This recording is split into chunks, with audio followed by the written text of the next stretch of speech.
Haier masih saja tergagap-gagap berusaha menyuruhnya berhenti. Tapi Luna tidak memberinya kesempatan.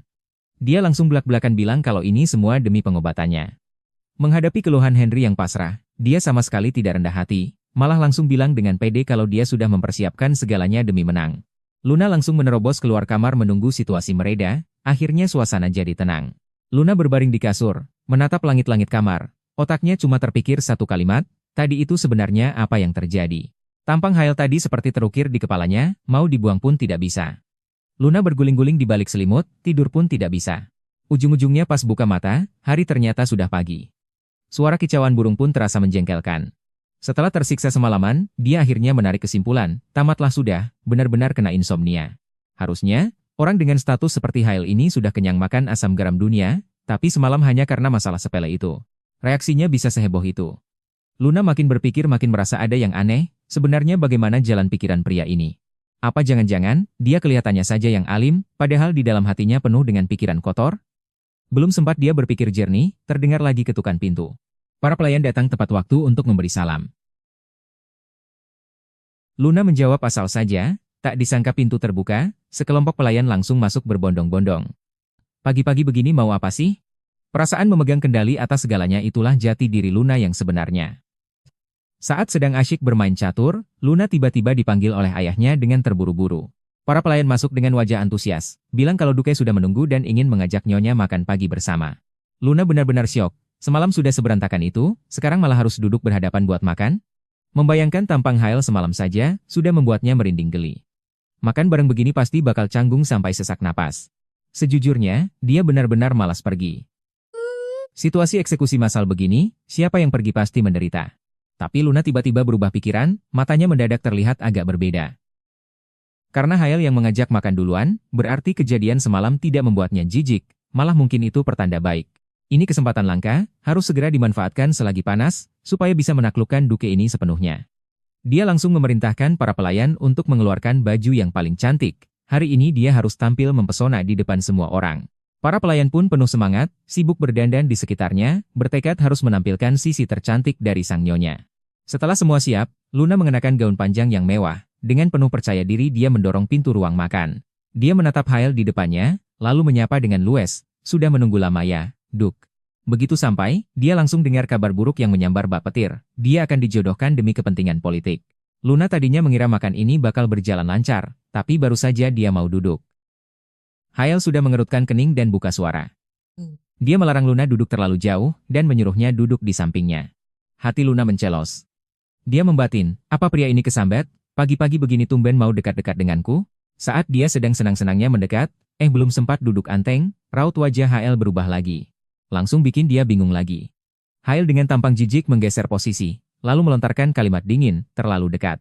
Duduk lebih jauh lagi. Giliran Luna yang canggung. Ternyata dari tadi cuma perasaanku saja. Sebenarnya pria ini mau jaga jarak seberapa jauh sih? Luna sekarang benar-benar marah. Sebentar suruh dekat. Sebentar suruh menjauh. Pria ini sebenarnya lagi mempermainkan siapa?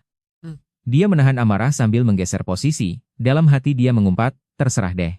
Kamu kan Duke, terserah kamu saja. Yang penting cepat selesai makan ini. Tapi siapa sangka? Haiel sambil memotong makanan dengan elegan, perlahan mulai menyakiti hatinya. Tanpa menoleh sedikit pun, dia mengumumkan. Ternyata, kondisi keuangan keluarga sudah hancur lebur, utangnya menumpuk dan tidak bisa dibayar. Satu-satunya jalan keluar adalah menerima tawaran pernikahan itu. Bahwa ke depannya, meski statusnya suami istri, tidak akan pernah ada acara makan malam bersama lagi. Kalimat ini seperti disiram air es. Membuat Luna benar-benar membeku. Belum sempat dia bereaksi, Haiel menusuk lagi. Dia bilang supaya Luna membuang semua khayalan bodohnya itu, ke depannya pun tidak perlu dandan seperti ini. Luna kali ini benar-benar meledak amarahnya. Tadinya dikira ucapan tadi sudah keterlaluan, tak disangka Haiel belum berniat berhenti. Dia meletakkan peralatan makan, dengan nada dingin yang bikin bulu kuduk merinding. Dia menyinggung kejadian semalam, tapi bukan untuk minta maaf. Melainkan langsung mengeluarkan perintah mati. Kalau Luna berani membocorkan kejadian semalam, nyawanya bakal jadi taruhan. Luna pun terpaku di tempat. Belum sempat dia sadar sepenuhnya, Haiel langsung mengusirnya. Dia bilang kalau sudah paham, cepat pergi dari sana. Melihat pria yang tampak elegan, tapi berhati dingin di depannya itu, Luna merasa konyol. Dia berbalik pergi dengan wajah tanpa ekspresi, padahal di dalam hatinya dia sadar betul, kali ini dia benar-benar salah menilai orang. Pria ini sama sekali tidak punya hati. Luna sekarang kesal setengah mati sampai menghentakkan kakinya. Sambil berjalan, dia terus mengomel dalam hati, merasa Hail adalah duk paling brengsek yang pernah ada. Semua ini gara-gara ayahnya yang terlalu baik hati, sudah uangnya dibawa kabur kerabat, malah tertipu investasi bodong pula. Jauh-jauh menyuruhnya datang, ternyata cuma untuk mengucapkan kata-kata menyakitkan itu. Semakin dipikir, semakin tidak masuk akal, pria itu benar-benar sengaja mencari gara-gara. Sudah capek-capek datang tidak ada gunanya, malah dipermalukan begitu saja. Tapi, tepat setelah Luna pergi dengan penuh amarah, suasana di ruang makan berubah menjadi sangat canggung. Hail sama sekali tidak terlihat bangga. Sebaliknya, dia duduk di meja yang kosong itu dan menghela napas panjang. Pelayan di sampingnya pun tidak tahan lagi melihatnya, dia memberanikan diri bertanya, kalau orangnya sudah datang, kenapa tidak makan bersama saja? Pelayan itu masih terus menasihatinya dengan sabar, bahwa karena mereka sudah menikah, harusnya kesempatan itu dimanfaatkan dengan baik. Tapi Hail malah membalas dengan ketus, kenapa aku harus mendengarkanmu? Melihat pelayan itu masih ingin mengoceh, Hail langsung menyuruhnya diam. Ruang makan mendadak hening mencekam, hanya menyisakan dia sendiri yang duduk di sana. Sebenarnya pikiran Hail jauh lebih kacau dari siapapun, dia terus menatap kursi kosong di depannya. Dia teringat masa kecilnya, ayahnya meninggal saat dia masih kecil, dan kakeknya lah yang membesarkannya sendirian. Di rumah ini, ucapan kakek adalah hukum yang mutlak. Melihat ayahnya yang tampak seperti orang malang yang putus asa di depannya, Luna paham betul situasinya. Hail menjadi seperti sekarang, semuanya karena kakeknya yang berhati besi. Supaya dia tidak menjadi lemah seperti ayahnya. Sejak kecil, kakeknya melatihnya dengan keras. Di rumah ini, titah kakek adalah segalanya. Saat kakeknya menyodorkan surat nikah dan memaksanya setuju, Hail tahu dia sama sekali tidak punya pilihan. Di hadapan pria tua yang berkuasa itu, dia tetap hanyalah seorang anak yang tidak bisa melawan. Demi menghindari kendali kakeknya, dia mencetuskan ide pernikahan kontrak ini. Menikahi Luna, hanyalah cara untuk mencari tameng atas nama saja. Dari tumpukan daftar yang diberikan kakeknya, Hail langsung melirik keluarga Luna.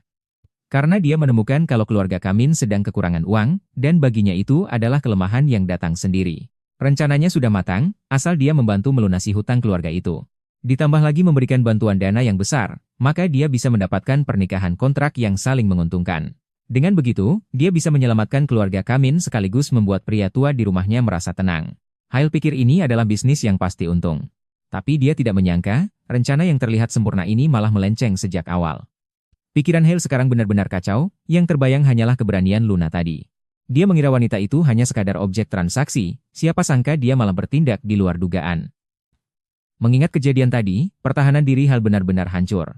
Dalam hati dia mengumpat Luna yang tidak tahu malu, tapi semakin dia berusaha melupakan bayangan itu, semakin sering bayangan itu muncul di kepalanya. Dia menghela napas pasrah, mulai meragukan keputusannya sendiri. Luna sekarang merebahkan diri di atas meja, mengingat sikap Hail tadi, rasanya benar-benar menyebalkan. Dia merasa pria ini sangat keterlaluan. Tapi setelah dia tenang dan berpikir sejenak, sepertinya ada yang aneh. Kalau Hail begitu membencinya, kenapa dia harus repot-repot memanggilnya? Rencana yang terlihat sempurna ini, rupanya melenceng sejak awal. Pikiran Hail sekarang kacau balau, hanya dipenuhi oleh sosok Luna yang berani tadi. Kalau bukan karena ayahnya, mungkin keluarga ini sudah lama hancur. Dia mengira wanita itu hanyalah partner transaksi, siapa sangka dia bertindak di luar dugaan. Mengingat kejadian tadi, pertahanan diri Hail benar-benar hancur. Dia mengumpat Luna dalam hati sebagai wanita yang tidak tahu malu, tapi semakin dia berusaha melupakan bayangan itu, semakin sering bayangan itu muncul. Dia menghela napas pasrah, mulai meragukan keputusannya sendiri. Luna sekarang merebahkan diri di meja, mengingat sikap Hail tadi, amarahnya benar-benar meluap. Dia merasa pria itu sangat menyebalkan, tapi setelah dia tenang sejenak, rasanya ada yang janggal. Jika Hail begitu membencinya, kenapa dia harus repot-repot memanggilnya secara khusus? Bahkan sampai terburu-buru menyuruhnya diam. Apa artinya ini? Itu artinya Duk yang terlihat sempurna ini sebenarnya sedang gugup setengah mati. Dia sama sekali tidak berani menghadapi apa yang terjadi tadi malam. Luna tidak bisa menahan tawa, ternyata pria ini jauh lebih lugu dari yang dia bayangkan. Karena sudah memegang kartu asnya, rencana selanjutnya pasti akan jauh lebih seru. Karena sudah menemukan kelemahan Hail, Luna memutuskan untuk tidak segan-segan lagi. Dia berencana terus menyerang sampai Duk yang gengsian ini benar-benar takluk. Demi membayar utang, ayahnya sampai berlutut memohon agar Luna segera menerima pernikahan itu. Luna benar-benar syok, otaknya langsung penuh dengan bayangan-bayangan ngeri. Dia berjanji dalam hati, harus membuat Hail tunduk dan berlutut di bawah kakinya. Tepat saat dia tertawa puas, Para pelayan di sampingnya malah ikut terbakar semangat, mereka bahkan lebih antusias darinya, dan jadi tim penyemangat yang terus bersorak untuknya. Pelayan itu berkata dengan penuh kagum, "Nyonya, jika Anda yang turun tangan, pasti berhasil." Luna tertegun sejenak, lalu bertanya sambil tersenyum, "Apa kamu benar-benar berpikir begitu?" Para pelayan ini benar-benar niat sekali membantu Luna. Mereka yakin kecantikan nyonya mereka adalah yang nomor satu, bahkan mereka mengeluarkan sebuah kotak besar dengan misterius, dan memaksa Luna untuk mencobanya saat itu juga. Para pelayan berkata dengan bersemangat, "Mohon dipakai, Nyonya Ada. Ini adalah senjata pamungkas yang disiapkan khusus untuk Anda." Luna awalnya tidak menganggap serius, tapi saat kotaknya dibuka, dia langsung terpaku. Bukankah pakaian ini terlalu terbuka? Melihat dirinya yang sudah berganti pakaian di cermin, meskipun Luna merasa malu, tapi demi menaklukkan Hale, dia harus memberanikan diri. Kalau setelan ini dipakai, Duk Lugu itu pasti tidak akan bisa berkutik. Jangan-jangan calonnya pria tua bangka yang sedang cari istri baru? Siapa sangka, demi malam pengantin ini. Para pelayan benar-benar menyiapkan banyak sekali baju perang untuk Luna. Luna benar-benar melongo melihatnya, walaupun modelnya bermacam-macam, tapi apa kain yang dipakai tidak terlalu irit. Tapi kalau dipikir-pikir lagi, kalau mau menaklukkan si pria kaku Hale, sepertinya memang harus nekat. Karena ingin membuatnya benar-benar bertekuk lutut, semuanya tergantung performa malam ini. Karena sudah memutuskan, maka harus berani ambil langkah duluan. Benar-benar tidak boleh membiarkan pria itu punya jalan untuk mundur. Kali ini Luna serius, dia ingin menggunakan cara paling lugas agar sang Duk yang dingin itu benar-benar jatuh ke pelukannya. Malam tiba, semua persiapan sudah beres. Serangan yang sudah direncanakan dengan matang ini, secara resmi dimulai di dalam kamar mandi yang penuh uap panas. Harus diakui, tingkat kemewahan kediaman Duk ini benar-benar bukan di level yang sama dengan tempat tinggalnya yang dulu. Kamar mandi ini saja hampir menandingi aula perjamuan keluarga Earl. Di mana-mana memancarkan kekayaan yang tidak main-main. Yang lebih membuat Luna kaget, semua orang di sini sangat lembut, sama sekali tidak ada niat untuk mengucilkan dirinya yang miskin ini. Yang lebih gila lagi, ayahnya mendesak supaya dia berangkat hari ini juga, bahkan kereta kudanya sudah menunggu di depan pintu. Kirain bakal masuk ke sarang naga, ternyata malah jatuh ke tempat yang sangat nyaman. Sepertinya pernikahan politik ini benar-benar memilih tempat yang paling sempurna. Walaupun tinggal dengan nyaman, begitu teringat harus menghadapi Duk yang menyebalkan itu, Luna tetap merasa enggan setengah mati. Tapi belum sempat dia bersedih, para pelayan di sampingnya sudah mulai bertingkah gila. Mereka semua bersemangat seperti kesurupan, bersikeras merombak penampilannya dari ujung kepala sampai ujung kaki. Luna benar-benar bingung, sebenarnya apa yang membuat mereka seheboh itu. Ternyata para pelayan menjawab dengan percaya diri, katanya Duke akhirnya menikah, apalagi istrinya sangat sempurna, sekarang seluruh isi rumah menganggapnya sebagai penyelamat. Semangat mereka benar-benar membara hingga memenuhi kamar mandi. Karena ingin menaklukkan pria itu, Luna memutuskan untuk mulai mengulik informasi dari para pelayan untuk mencari kelemahan sang Duk. Luna mencoba bertanya dengan hati-hati, apa mereka tidak takut dengan Duk yang dingin itu? Tak disangka para pelayan ini adalah penggemar berat, mereka memuji Hale yang tidak hanya adil dalam bertindak, tapi yang paling penting, wajah tampaknya benar-benar luar biasa. Luna memanfaatkan kesempatan ini untuk segera mencari tahu wanita seperti apa yang disukai Hale. Hasilnya, seorang pelayan membocorkan berita mengejutkan. Katanya, meskipun tidak tahu selera pasti sang Duk, tapi sering terlihat wanita bertubuh tinggi. Keluar dari kamarnya di tengah malam. Wanita tinggi? Jangan-jangan Duke yang dingin ini ternyata punya obsesi tersembunyi dengan tinggi badan? Setelah memegang info penting ini, Luna tentu tidak akan tinggal diam. Melihat Haier yang kebingungan seperti itu, Luna malah makin semangat. Bahkan dia sengaja menggoda Haier. Luna baru sadar, ternyata ayahnya yang hobi menjerumuskan anak sendiri ini sudah diam-diam menyetujui transaksi ini. Dia sengaja memakai sepatu hak super tinggi, akhirnya tingginya sekarang sudah mencapai batas. Kondisi fisik sudah oke, selanjutnya adalah permainan psikologis yang krusial. Luna menarik napas dalam-dalam, menenangkan diri sebelum membuka pintu. Apapun yang terjadi nanti, harus tetap tenang dan logis. Pintu perlahan didorong. Hale sedang bersembunyi di ruang kerja, padahal dia ingat jelas sudah mengunci pintu. Siapa sangka, Luna memegang kunci emas dan masuk begitu saja dengan percaya diri. Hale benar-benar tidak bisa berkata-kata, tidak perlu tanya pun sudah tahu. Pasti ini ulah kepala pelayan yang membantu. Luna langsung pada intinya, bilang ada hal penting yang ingin dibicarakan. Hale bahkan tidak mendongak, dengan dingin menjawab tidak ingin bicara. Luna langsung mengeluarkan jurus pamungkasnya, karena sama-sama orang terhormat, kita harus bicara. Luna menarik napas dalam-dalam, menenangkan diri sebelum membuka pintu. Apapun yang terjadi nanti, harus tetap tenang dan logis. Pintu perlahan didorong, Hale sedang bersembunyi di ruang kerja. Padahal dia ingat jelas, sudah mengunci pintu. Siapa sangka, Luna memegang kunci emas dan masuk begitu saja dengan percaya diri. Hail benar-benar tidak bisa berkata-kata, tidak perlu tanya pun sudah tahu, pasti ini ulah kepala pelayan yang membantu. Luna langsung pada intinya, bilang ada hal penting yang ingin dibicarakan. Hail bahkan tidak mendongak, dengan dingin menjawab tidak ingin bicara. Melihat Luna menolak keras, ayahnya malah mencoba bersikap imut untuk membujuknya, yang justru bikin Luna naik pitam seketika. Luna langsung mengeluarkan jurus pamungkasnya, karena sama-sama orang terhormat, kita harus bicara. Masalah pewaris dan nama baik keluarga. Dia berdebat dengan argumen kuat, sambil terus mendesak maju. Hai malah terlihat seperti ekornya terinjak, dia memberi peringatan panik agar Luna tidak mendekat lagi. Tapi Luna malah sibuk bicara sampai lupa kalau dia masih memakai sepatu hak tinggi. Keseimbangannya hilang, seluruh tubuhnya langsung jatuh ke depan. Hail secara refleks mengulurkan tangan untuk menangkapnya, negosiasi yang tadinya serius mendadak berubah jadi bencana. Nah kan, katanya mau tetap logis, malah berakhir jatuh ke pelukan orang. Rasa sakit yang dibayangkan tidak datang, Luna membuka mata dan baru sadar, Hail ternyata menerjang di saat krusial dan rela menjadi bantalan tubuh untuknya. Jarak mereka sekarang sangat dekat. Luna secara refleks bertanya, apa kau yang menyelamatkanku? Hail benar-benar membeku, dia awalnya ingin bersikap biasa saja, tapi matanya tak sengaja melirik ke bawah. Setelah melihat itu, dia tidak bisa berkata-kata lagi. Masalah sebesar ini mana bisa selesai, cuma dengan sikap sok imut. Suasana seketika menjadi sangat canggung, Duk yang tadi dingin, sekarang ingin sekali menghilang dari bumi. Hail tiba-tiba bereaksi seperti kucing yang kaget, tubuhnya mundur dengan cepat. Setelah itu, terlihat beberapa tetes darah segar di lantai. Luna melihat pemandangan itu, memamerkan senyum nakal yang seolah mengerti segalanya, mengejek bahwa suami tersayangnya ini ternyata adalah seorang penyuka yang tersembunyi. Hail benar-benar panik, demi membuktikan kesuciannya, dia berteriak di tengah kepanikan bahwa sebenarnya dia mengidap ketakutan pada wanita. Begitu kata-kata itu keluar, seluruh ruangan langsung hening seketika. Hail baru menyadarinya. Gila, aku benar-benar nggak sengaja keceplosan bocorin rahasia yang udah aku simpen rapat-rapat selama bertahun-tahun. Bagi Luna, istilah fobia wanita itu benar-benar kayak petir di siang bolong. Dia mastiin berkali-kali, maksudnya. Selain nggak bisa nyentuh wanita, bahkan hal itu pun sama sekali nggak bisa dilakuin. Hair cuma bisa ngaku dengan canggung, ya, kenyataannya emang kayak gitu. Luna benar-benar hancur. Rencana balas dendamnya yang awal tuh pengen bikin cowok ini jatuh cinta sama dia, terus abis itu baru deh dia buang dengan kejam.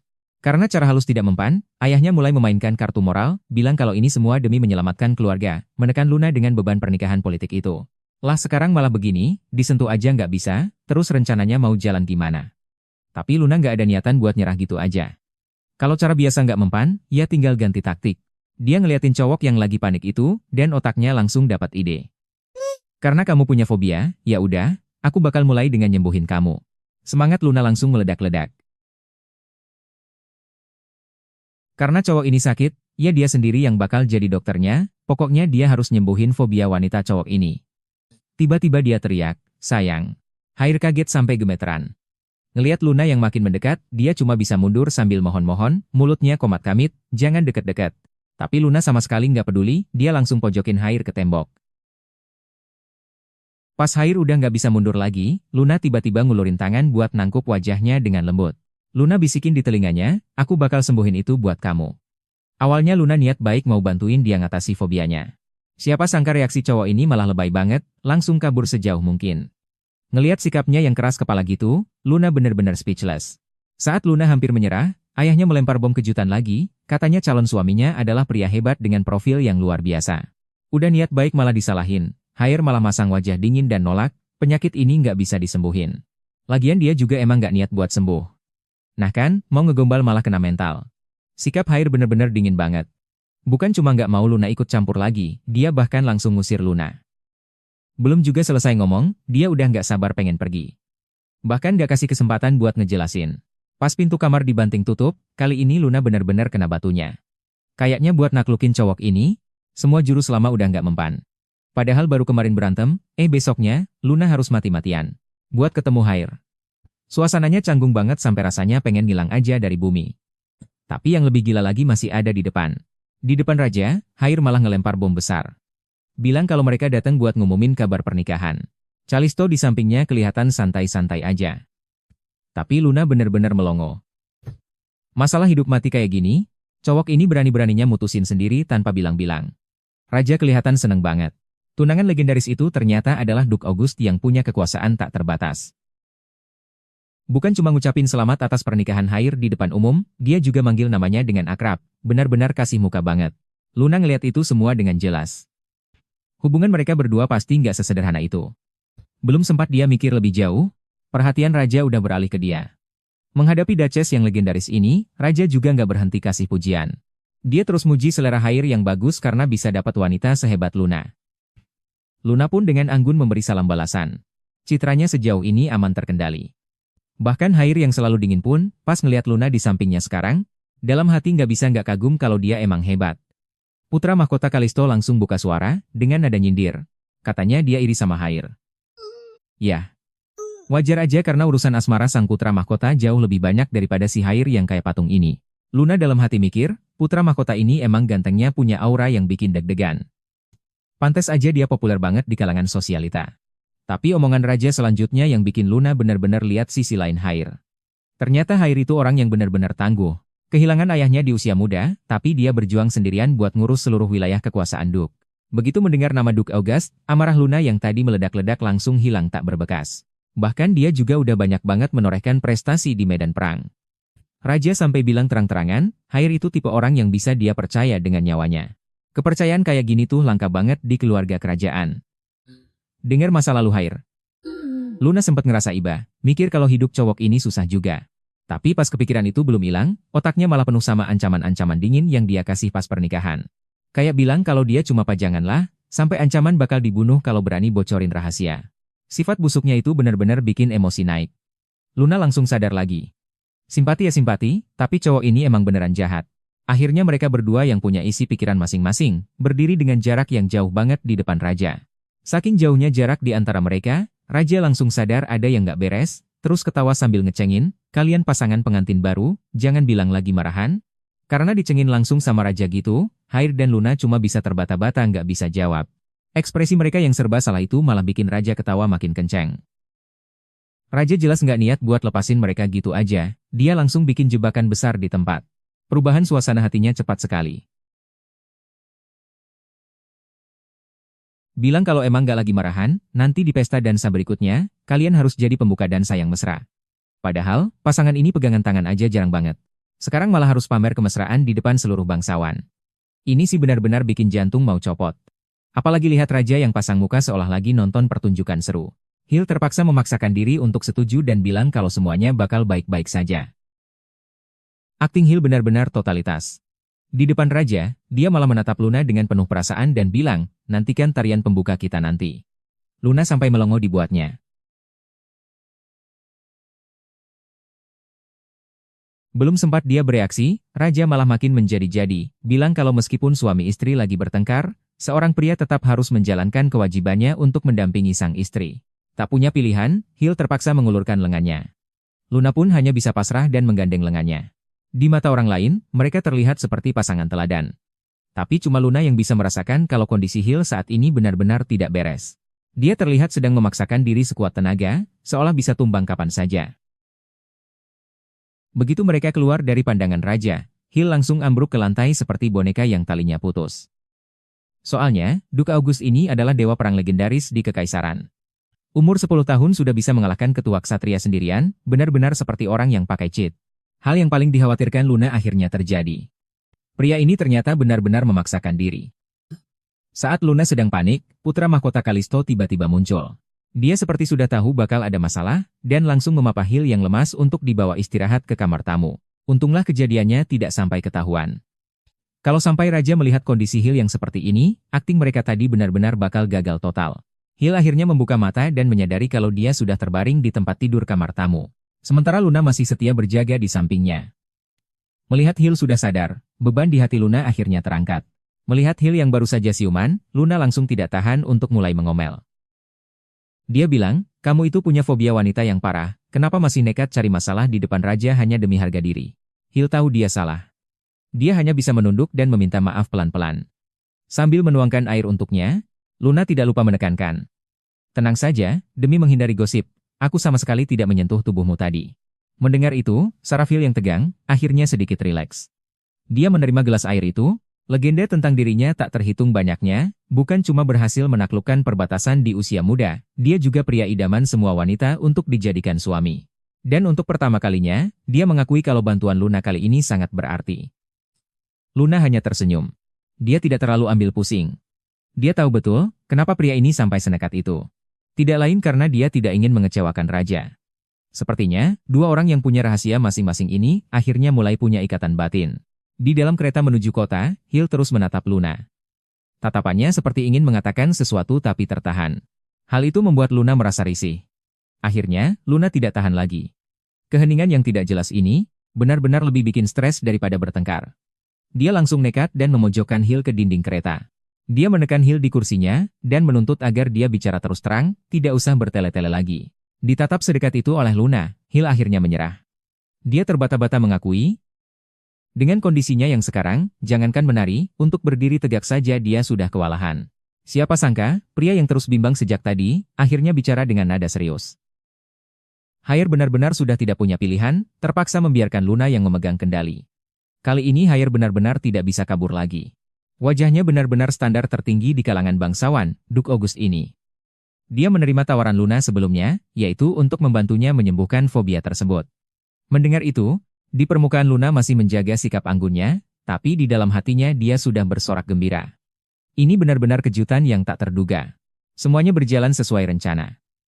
Begitu Hill mengangguk setuju, langkah selanjutnya sudah sepenuhnya berada dalam kendali Luna.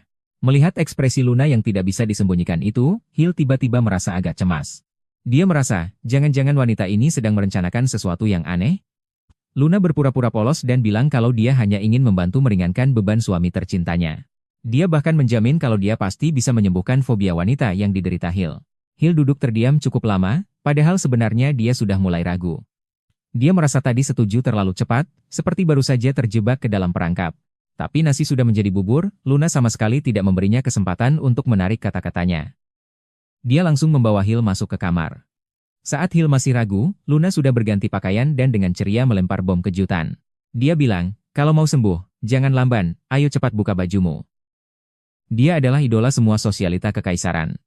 Wajah, kemampuan, jabatan, semuanya sempurna. Peringkat 1 di daftar pria yang paling ingin dinikahi. Luna menjelaskan dengan serius. Bahwa yang disebut sebagai garis aman itu adalah untuk mengetes batas psikologis Hill. Seberapa jauh dia bisa menerima kontak fisik dari jarak dekat. Dia bahkan sengaja mundur untuk maju, bilang kalau di hari pertama ini terasa terlalu berat, dia boleh saja berhenti sekarang. Mana mungkin Hill tahan dengan provokasi seperti itu? Dia berbisik pelan, tidak apa-apa, lalu langsung melepas jubah tidurnya dan membuka baju atasannya. Hill langsung memberikan tantangan, bilang kalau mereka bisa mulai sekarang. Melihatnya yang bersikap begitu tenang, siapa sangka ucapannya selanjutnya lebih gila lagi. Dia malah bilang ingin menguji batas kemampuannya. Punya partner yang tidak bisa ditebak seperti ini benar-benar bikin pusing kepala. Dia hanya bisa berusaha tenang, memintanya mengulurkan tangan terlebih dahulu. Hale pun menurut dan bertanya apakah begini saja sudah cukup. Begitu tangan mereka bersentuhan, Hale langsung terlihat kewalahan. Namun, dia tetap mengertakkan gigi dan bilang, jangan menjauh. Luna bertanya bagaimana perasaannya. Padahal dia sudah mencapai batasnya, tapi dia masih bersikeras bilang tidak apa-apa. Sepertinya dia menahan diri sekuat tenaga di sini demi janji pada Yang Mulia. Karena dia begitu bersikeras, Luna memutuskan untuk langsung lanjut ke langkah berikutnya. Meskipun Luna belum pernah melihat orangnya langsung, potretnya ada di mana-mana di jalanan. Wanita yang mengejarnya pun tak terhitung jumlahnya. Tapi saat tangan Luna menyentuh bahunya, seluruh tubuh Hale langsung kaku. Luna melihat reaksinya yang begitu besar, lalu buru-buru bertanya apakah dia merasa tidak nyaman. Hasilnya, Hale masih saja keras kepala, berteriak lantang kalau dirinya baik-baik saja. Mana mungkin dia terlihat baik-baik saja, sudah jelas dia hanya sedang berpura-pura kuat. Karena dia bersikeras ingin sok kuat, Luna tidak akan sungkan lagi. Dia tersenyum dan berkata, kalau begitu, mari kita coba lebih jauh lagi. Baru saja Luna mengusulkan untuk lebih dekat lagi, Hale benar-benar tidak bisa tenang. Dia langsung bangkit dan berteriak berhenti, akhirnya mengaku kalau tadi itu sudah menjadi batas kemampuannya. Keesokan harinya, Luna langsung membawa draft rencana dan menemui Hale yang sedang bekerja. Hale melihat kertas di tangannya dengan wajah bingung, bertanya apa maksudnya ini. Mulai dari kontak kulit sampai latihan berdansa, setiap langkah sudah diatur dengan sangat jelas. Luna menjawab dengan tenang, ini adalah rencana perawatan yang dirancang khusus berdasarkan tes tadi malam. Luna berniat memulai sesuai urutan, tapi Hale malah langsung menolak rencana itu. Dia merasa kemajuannya terlalu lambat. Dia pikir sekarang dia sudah bisa pegangan tangan, jadi sekalian saja latihan menari. Bahkan untuk bisa bersamanya selama 1 malam saja, orang-orang rela mati-matian. Luna makin merasa ada yang aneh. Luna mendengarnya sampai ingin memutar bola mata. Padahal sebelumnya cuma pegang tangan saja susahnya minta ampun. Dari mana dia punya rasa percaya diri seperti itu?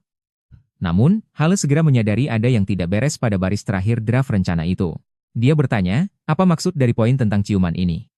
Luna menjawab dengan percaya diri, katanya di dalam novel semuanya ditulis seperti itu. Kalau tidak ciuman, bagaimana cara menunjukkan hubungan suami istri yang mesra? Begitu mendengar soal ciuman, Hale langsung meradang. Dia berteriak kalau itu benar-benar mustahil. Luna belum sempat bereaksi, dia sudah mendengar sang duke bergumam terbata-bata. Ciuman. Itu hanya untuk orang yang disukai. Luna akhirnya paham situasinya. Pria ini kelihatannya saja dingin, tapi ternyata hatinya sangat polos. Untuk menutupi rasa malunya, Hale menggebrak meja dan menyatakan kalau bagian ciuman dibatalkan. Dia bersikeras menarik Luna untuk latihan menari sekarang juga. Hasilnya, begitu masuk ke ruang dansa, sifat aslinya langsung ketahuan. Bukan hanya tangannya yang kaku, dia bahkan tidak sengaja menginjak ujung sepatu Luna. Hale benar-benar hancur sekarang. Fobianya terhadap wanita membuat tubuhnya kaku seperti kayu. Di dalam hati, dia terus mengeluh kalau tugas ini mustahil diselesaikan. Luna juga tidak jauh lebih baik. Pria kaya, tampan, dan sempurna seperti dia, kenapa harus bayar mahal untuk menutupi utang keluarga orang lain dan menikahi putri yang sedang bangkrut sepertinya? Mereka berdua saling menginjak kaki di lantai dansa, bahkan mulai saling menyalahkan di tempat, menuduh lawan tidak bisa menari. Luna merasa sangat kesal. Padahal dia ingin diam-diam berlatih agar bisa memukau semua orang, tapi sekarang semuanya malah berantakan. Dia mengusulkan untuk melakukan semuanya secara bertahap saja. Tapi baru saja dia selesai bicara, suara injakan kaki yang nyaring kembali terdengar. Kemajuan penyembuhan ini sepertinya akan kembali ke titik nol lagi. Siapa sangka, saat latihan menari, sebuah kecelakaan terjadi. Keseimbangan mereka hilang, lalu terjatuh keras ke lantai. Luna jatuh cukup telak. Saat dia tersadar, dia baru menyadari kalau dirinya ternyata jatuh menindih tubuh Hale. Ruang dansa yang tadinya ribut seketika sunyi senyap sampai suara jarum jatuh pun terdengar. Keduanya saling menatap dari jarak yang sangat dekat. Suasana menjadi canggung dan tidak bisa dijelaskan. Akhirnya Hale yang membuka suara duluan, dengan dingin menyuruhnya untuk segera bangun. Luna buru-buru bangun dan meminta maaf, takut kalau benturan tadi melukai sang duke. Dia bahkan bertanya dengan hati-hati, apakah dia baik-baik saja. Tak disangka, Hale yang biasanya sedingin es, malah bertanya balik dengan mengejutkan, apakah kamu terluka? Apa jangan-jangan dia jatuh cinta pada pandangan pertama dan cuma mau menikah sama Luna? Tentu saja itu cuma candaan di dalam hatinya. Hati Luna seketika menghangat, merasa bahwa sang Duk sebenarnya punya sisi yang lembut juga. Tapi, Hale rupanya belum terbiasa dengan suasana seperti ini. Dia membalikkan badan dan dengan nada kaku menyatakan bahwa latihan hari ini sampai di sini saja. Setelah hari itu, waktu berlalu dengan cepat selama 2 hari. Namun, Luna menyadari kenyataan menjadi semakin aneh. Sang Duke ternyata mulai bermain petak umpet dengannya. Begitu Luna muncul, Hale pasti langsung berbalik pergi. Tidak peduli seberapa aktif Luna mencoba mencarinya, yang dia dapatkan hanyalah punggungnya yang dingin. Jelas sekali dia sengaja menghindari Luna. Sepertinya pelukan tidak sengaja waktu itu benar-benar membuat sang Duk yang polos ini ketakutan. Sekarang, dia bahkan tidak berani menampakkan diri. Kali ini, Hale sudah bertekad bulat untuk menghindar. Luna pergi ke kantornya untuk mencarinya, tapi langsung ditolak mentah-mentah. Bahkan di meja makan, sang Duke belum sempat duduk dengan nyaman, dia sudah mencari alasan untuk kabur dengan cepat. Melihat pesta dansa tinggal 1 minggu lagi, tapi Hale bahkan tidak memberinya kesempatan untuk bicara. Luna benar-benar panik sekarang. Dia tidak menyangka kalau kejadian tidak sengaja waktu itu membuatnya bereaksi seheboh ini. Karena cara lembut tidak mempan. Karena hal yang terlalu muluk seperti ini pasti ada udang di balik batu. Tapi ya sudah, demi menyelamatkan keluarga. Luna memutuskan untuk mencari cara lain. Dia tidak mungkin hanya berdiam diri melihat pesta dansa itu gagal total. Karena hal terus bersembunyi. Luna memutuskan untuk nekat saja. Dia langsung mengeluarkan jurus pamungkas. Saat hari masih gelap, dia diam-diam menyelinap masuk ke kamar tidur sang Duke. Ternyata pria ini sedang tidur nyenyak sekali. Ini adalah kesempatan emas yang tidak boleh disia-siakan. Selama dia belum bangun, dia tidak akan bisa kabur dari pandangan Luna sedikit pun. Sudut bibir Luna terangkat sedikit. Kalau kamu mau main kucing-kucingan, jangan salahkan aku, kalau aku bertindak kasar. Haier tiba-tiba terbangun dari tidurnya. Belum sempat dia sadar apa yang terjadi, Luna sudah mendekat dengan senyum manis dan memuji betapa nyenyaknya tidurnya tadi. Haier masih bingung, tapi saat dia menunduk, dia langsung tertegun. Tangannya ternyata sudah terkunci rapat dengan tangan Luna menggunakan borgol. Dengan penuh kemenangan, Luna memberitahu kalau seharian ini, dia harus tetap di sisinya. Kembali ke 1 jam yang lalu, Luna ternyata langsung memborgol Haier. Dengan nada galak dia bilang, tidak, kalau begini kamu pasti bakal cari kesempatan buat kabur lagi. Dan karena calonnya adalah Duke yang sempurna itu, Luna akhirnya sadar. Pernikahan ini harus dijalani. Haier menyanggah dengan pasrah, aku sama sekali nggak ada niat buat lari. Melihat pesta dansa tinggal 1 minggu lagi, Luna benar-benar panik sekarang. Dia mengumumkan dengan lantang, demi mengejar waktu yang terbuang, hari ini jangan ada yang berani santai-santai. Kembali ke situasi sekarang, pemandangan ini benar-benar bikin geleng-geleng kepala. Padahal borgol di tangan belum dilepas, Luna malah bermanja minta disuapi makan. Dia bilang dengan wajah bahagia kalau masakan suaminya memang paling enak. Para pelayan di samping sampai melongo. Ini penculikan atau apa? Ini jelas-jelas ajang pamer kemesraan besar-besaran. Lihat saja wajah Haier yang terpaksa meladeni, dia cuma bisa menggertakkan gigi sambil bilang, aku benar-benar senang sekali. Begitu Haier masuk ke mode kerja. Rasanya dia seperti kena sihir. Dokumen-dokumen di tangannya dibolak-balik dengan kecepatan tinggi. Kecepatan kerjanya benar-benar bikin pusing melihatnya. Luna yang menonton di samping cuma bisa kagum. Pantas saja di usia semuda itu, dia sudah bisa memegang posisi Duke dengan stabil. Tapi tepat saat itu, Haier tiba-tiba berhenti menulis dan menghela napas panjang. Dia berdiri dengan cepat. Apa jangan-jangan di dalam dokumen itu ada rahasia yang mengejutkan? Gawat, ada masalah besar. Tadi masih menolak keras, sekarang dia langsung bilang dengan tegas, oke, aku terima. Wah, manis sekali keputusannya. Kakek Haier ternyata datang berkunjung saat ini. Haier panik dan meminta kunci. Kalau sampai kakeknya melihat dia diborgol, tamatlah riwayatnya seumur hidup. Luna juga panik, dia buru-buru bilang kalau kuncinya ada di kepala pelayan, Richard. Tapi siapa sangka, Richard malah pergi ke gunung saat ini. Kini, harapan terakhir mereka benar-benar musnah. Kakeknya sudah mau masuk ke ruangan, bagaimana cara mengatasi bencana besar ini? Suara langkah kaki semakin mendekat. Haier menarik Luna dan berlari bersembunyi ke dalam ruangan. Baru saja mereka masuk dan menutup pintu, kakeknya sudah sampai di ruang tamu dan memanggil nama Haier. Mendengar suara langkah kaki yang semakin jelas di luar pintu, jantung Luna rasanya mau copot. Kenapa juga orang tua ini malah datang ke kamar ini? Saat gagang pintu mulai berputar, kali ini benar-benar sudah tidak bisa sembunyi lagi. Apa rahasia mereka akan terbongkar hari ini? Ternyata cuma perasaan takut saja. Kakek masuk, melihat sekeliling, tidak menemukan orang, lalu pergi begitu saja. Keduanya akhirnya berhasil masuk ke dalam lemari yang sempit di saat-saat terakhir. Tapi tempat ini terlalu sempit, mereka berdua menempel sangat rapat sampai tidak ada celah, bahkan udara pun terasa semakin menipis. Semuanya terjadi terlalu cepat. Luna bahkan sudah berhitung di dalam hati, selama calonnya cukup tampan. Haier tiba-tiba mendekat ke telinga Luna dan berbisik memperingatkannya agar tidak bergerak sama sekali. Tepat saat itu, terdengar suara orang-orang yang sedang mencari kakek di luar. Di ruang yang sempit ini, suasana tiba-tiba jadi terasa aneh. Di saat kritis, kepala pelayan Richard benar-benar datang seperti pahlawan. Dia mencari alasan asal-asalan lalu berhasil membawa kakek pergi. Mendengar di luar sudah tidak ada suara, Haier dan Luna baru berani keluar dari lemari. Meskipun krisis sudah berakhir, tapi tadi di tempat sekecil itu, mereka berdua menempel begitu dekat. Sekarang, tidak ada yang berani menatap satu sama lain. Suasana di dalam ruangan terasa canggung sampai rasanya ingin menghilang saja. Pikiran Luna penuh dengan kejadian tadi. Padahal, niatnya mau sembunyi, kenapa malah dirinya sendiri yang jadi kacau? Haier malah terlihat kesal. Dia bilang tadi demi menuruti keinginan Luna, dia benar-benar menderita. Luna buru-buru berkelit kalau meski prosesnya menegangkan, setidaknya rencana tahap pertama mereka berhasil. Dia tersenyum lebar tanpa menyadari kalau Haier sedang menatapnya lekat-lekat. Kedua tangannya terikat kencang, dia hanya bisa pasrah melihat Luna mendekat. Luna membisikkan sesuatu di telinganya, bahwa sekarang sudah terlambat untuk melarikan diri. Meskipun kehidupan pribadinya agak bermasalah, sebagai orang yang memuja ketampanan, Luna bisa tutup mata. Begitulah, pernikahan yang saling menguntungkan ini. Haier masih belum tenang, perasaan aneh tadi terus berputar di kepalanya.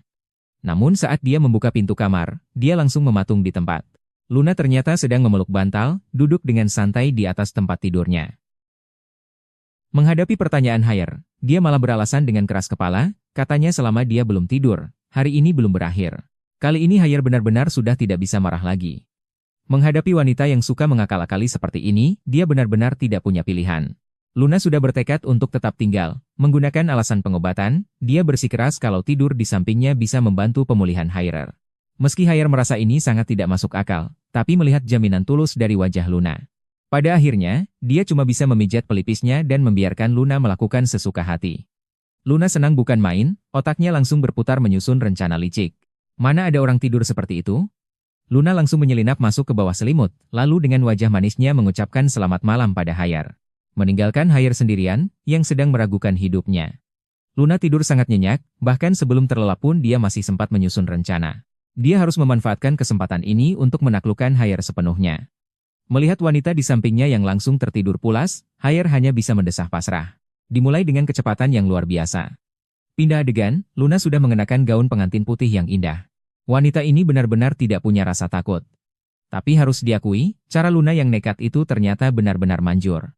Benteng pertahanan di dalam hatinya seolah mulai runtuh perlahan. Kalau kali ini dia benar-benar bisa sembuh total, maka hari-hari ke depan pasti bakal berubah total. Jam tengah malam baru saja melewati angka 12, gaya tidur Luna mulai menunjukkan aslinya. Bolak-balik sebentar, dia langsung menempel ke tubuh Haier. Saat ini dia pasti sedang bermimpi indah. Dalam mimpinya, dia tidak hanya memeluk boneka beruang raksasa, tapi juga sudah mengikat Haier dan menaklukkannya sepenuhnya. Di dunia nyata pun, dia sama sekali tidak sungkan. Dia menjadikan Haier sebagai guling manusia, memeluknya erat-erat tak mau lepas, sambil mengigau samar kalau rasanya hangat. Begitu Haier membuka mata, dia merasa tubuhnya terasa berat, seolah ada sesuatu yang menindihnya. Saat dia melihat situasi di depannya, seluruh tubuhnya langsung membeku. Apa-apaan ini? Luna ternyata tidur meringkuk di pelukannya. Tidurnya benar-benar nyenyak. Dia bahkan tidak berani bergerak sedikit pun, hanya bisa pasrah menatap kejutan yang datang tiba-tiba ini. Luna malah tidur dengan sangat pulas, merebut bantal, lalu membalikkan badan. Dia sama sekali tidak menganggap pria di sampingnya itu orang asing. Di gereja yang suci, dia berjalan menuju altar bersama duk legendaris itu. Pernikahan ini rasanya seperti sedang membuka kotak misteri. Haier benar-benar sudah kehabisan kata-kata. Dia hanya bisa duduk pasrah di samping, memperhatikan wanita yang bertindak sesuka hatinya ini. Tapi di dalam hatinya, dia mulai merasa heran. Padahal, mereka sedekat ini, tapi penyakit lamanya itu malah tidak kambuh sama sekali. Apakah ini juga bagian dari pengobatan? Dia tidak habis pikir, jadi dia memutuskan untuk segera pergi meninggalkan tempat yang menyesakan ini. Pagi-pagi sekali Richard berpapasan dengan Haier yang baru hendak masuk untuk merapikan kamar, tapi langkahnya dihentikan oleh ucapan Haier, "Tunggu, dia masih tidur di dalam." Begitu kalimat itu terucap, Richard langsung mematung. Sang kepala pelayan itu langsung berpikir yang tidak-tidak. Dia mengira tuannya akhirnya sudah mulai mengerti. Haier yang panik buru-buru menyuruhnya diam. Saat Luna selesai bersiap dan turun ke bawah, matahari sudah tinggi. Dia masih asyik dengan mimpi indahnya. Richard buru-buru maju untuk memberi salam. Luna bertanya santai, "Di mana suamiku?" Ternyata Haier sudah lama pergi. Sepertinya dia sudah menunggu Luna di ruang dansa. Begitu mendengar Haier ada di ruang dansa, Luna merasa senang, dia berpikir dalam hati, apakah Haier sedang latihan dansa diam-diam? Kalau begitu, dia harus pergi membantu.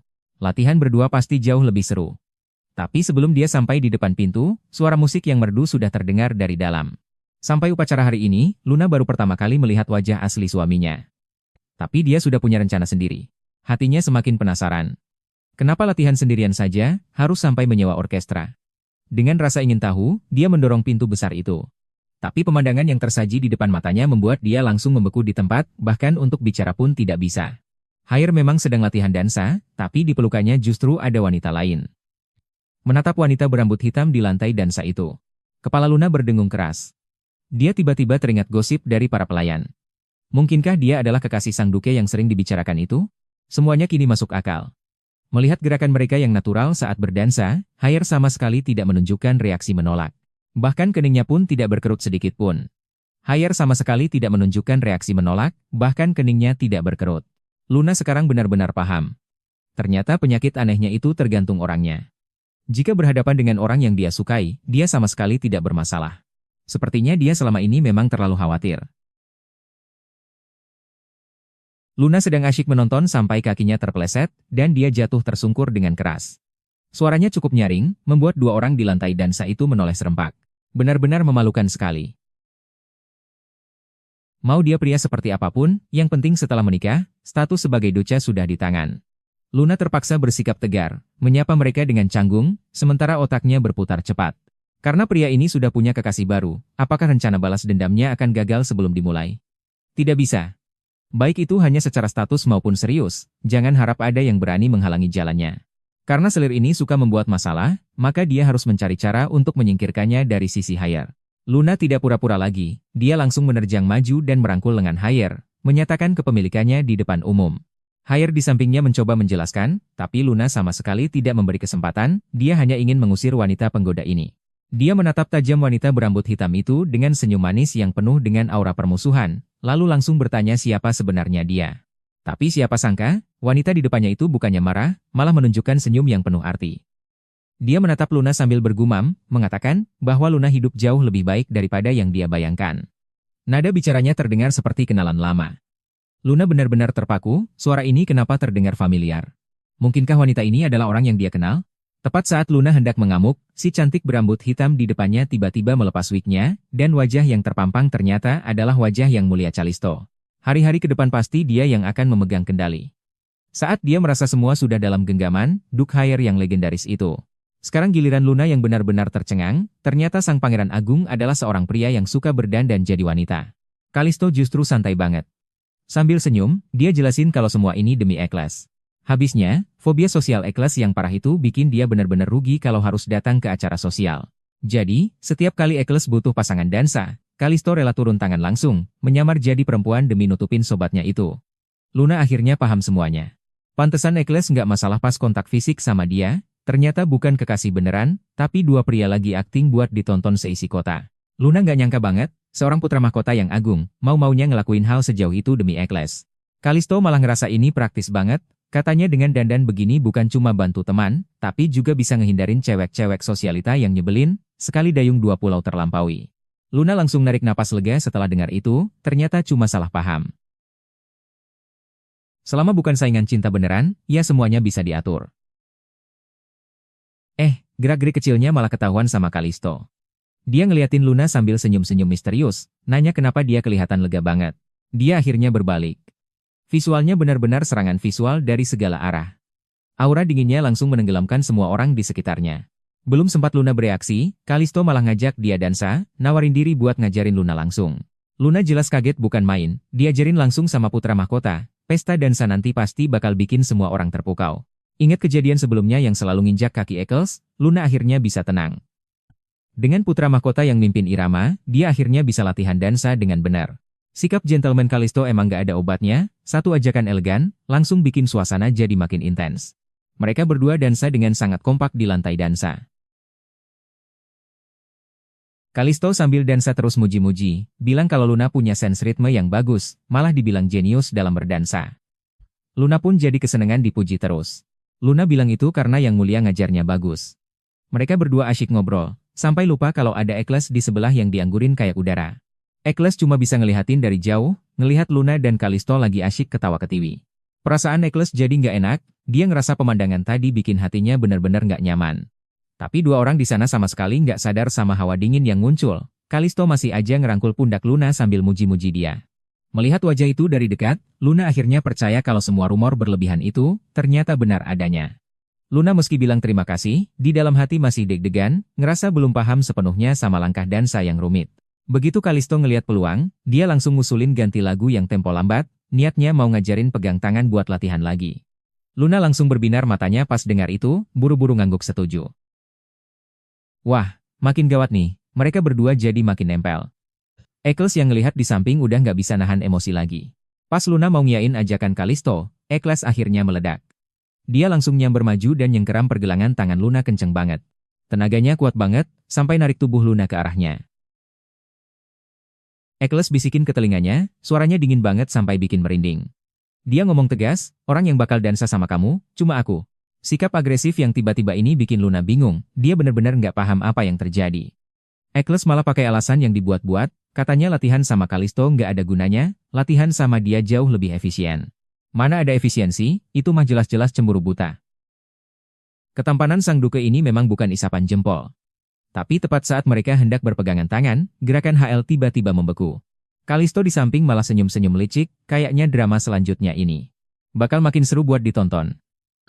Acara dansa yang ditunggu-tunggu akhirnya datang. Eklas bawa Luna buat tampil resmi. Begitu pasangan ini muncul, mereka langsung jadi pusat perhatian. Raja di sebelah sana berkomentar. Akhirnya bisa lihat kalian berdua dansa. Callisto sengaja bikin penasaran. Dia nanya ke orang-orang apa mereka tahu legenda itu. Katanya, kalau di pesta dansa pertama setelah pernikahan. Ngasih kecupan ke pasangan. Asal sudah ciuman itu, mereka berdua nggak bakal terpisahkan seumur hidup. Ekles sama Luna langsung mati kutu gara-gara itu. Raja masih aja ngeledek. Bilang kalau dia udah nggak sabar pengen nonton drama. Dua orang itu langsung kaget setengah mati. Ekspresi mereka benar-benar nggak terkontrol. Ekles kali ini lumayan inisiatif. Dia bisikin Luna buat diskusi. Gimana kalau nanti kita akting aja? Cium dikit buat formalitas aja. Begitu Raja kasih aba-aba, pesta dansa kerajaan resmi dimulai. Tapi tubuh Ekles kaku banget. Jalan aja kelihatan gak luas. Luna langsung tahu kalau dia lagi grogi. Seluruh tubuhnya memancarkan aura dingin yang membuat orang enggan mendekat. Luna tertegun, tatapan mata macam apa ini? Apa dia benar-benar kesini untuk menikah? Dia bilang, kemarin cuma antar aku aja kamu sampai pingsan. Kali ini jangan bikin malu lagi ya. Ekles kena skakmat sama ucapan Luna. Dia cuma bisa bungkam dan nahan malu. Tapi Luna tahu betul. Situasinya udah beda dari yang dulu. Dia ngerangkul lengan Ekles. Senyumnya lebar banget. Dia nenangin Ekles, bilang kalau kita kan udah latihan keras diam-diam. Nanti pas tampil, santai aja. Pasti nggak bakal ada masalah. Ekles natap Luna di depannya. Matanya kelihatan penuh dengan perasaan yang rumit. Kayaknya dia ketularan rasa percaya diri itu. Mereka berdua berdiri di tengah lantai dansa. Semua mata tertuju ke arah mereka. Latihan tari pembuka yang sudah diulang ribuan kali ini, akhirnya tiba saatnya untuk pembuktian. Begitu musik berdenting, Hael dan Luna langsung menari dengan begitu serasi di lantai dansa. Gaya mereka benar-benar memukau seisi ruangan dalam sekejap. Para sosialita di pinggir lapangan sampai melongo, berbisik-bisik kalau mereka berdua benar-benar pasangan yang serasi. Duke hari ini benar-benar tampan sekali. Luna mendengar pujian di sekelilingnya, rasa bangga dalam hatinya pun tak bisa ia sembunyikan. Karena semua orang sudah melabelinya sebagai wanita jahat yang terkenal, ya sudah, dia sekalian jadi jahat beneran saja. Rasanya seperti dia ingin menelan hidup-hidup orang di depannya, sampai-sampai Hael merasa ngeri sendiri. Ia mendekat ke arah Hael, lalu menggoda. Sepertinya semua orang menganggap kita pasangan yang sempurna ya, akting kita sukses besar nih. Tak disangka, Hael yang biasanya sedingin es, kali ini malah tersenyum tipis. Ia berbisik pelan, kurasa begitu juga. Senyuman Hael tadi benar-benar maut, membuat para sosialita di ruangan itu seketika kehilangan kendali. Mereka berteriak histeris, ingin menyerbu ke arahnya, berharap bisa sedekat mungkin dengan Duk tersebut. Sebelum Luna sempat bereaksi, mereka berdua sudah terpisah oleh kerumunan orang yang sangat ramai. Hael dikelilingi oleh para gadis yang ingin memikat hatinya, sementara Luna juga tak henti-hentinya dihadang oleh para pria. Sambil meladeni ajakan dansa, Luna terus bergumam dalam hati, khawatir Hael yang kaku itu akan merasa terganggu dengan situasi ini. Tapi ternyata Hael sama sekali tidak berniat memberikan muka. Menghadapi kerumunan sosialita yang antusias itu, ia langsung menatap dingin dan berkata, maaf, permisi. Tak lama kemudian, ia mengumumkan di depan semua orang, seumur hidupku, aku hanya akan berdansa dengan istriku saja. Begitu kata-kata itu terucap, ruangan yang tadinya bising mendadak hening. Luna terpaku di tempatnya, otaknya benar-benar kosong. Ia tak menyangka, Hael akan memberikan pernyataan sedahsyat itu di depan semua orang. Tapi kemudian dia berpikir, mungkinkah pria hebat ini baru pertama kali menikah dan sedang berlagak dingin untuk menutupi rasa gugupnya? Hael sama sekali tidak mempedulikan para sosialita itu, ia langsung berjalan lurus menuju Luna. Ia mengulurkan tangannya kembali, mengatakan bahwa mereka harus menari untuk lagu berikutnya. Luna benar-benar bingung dibuatnya. Ia hanya bisa mengiyakan dengan tergagap.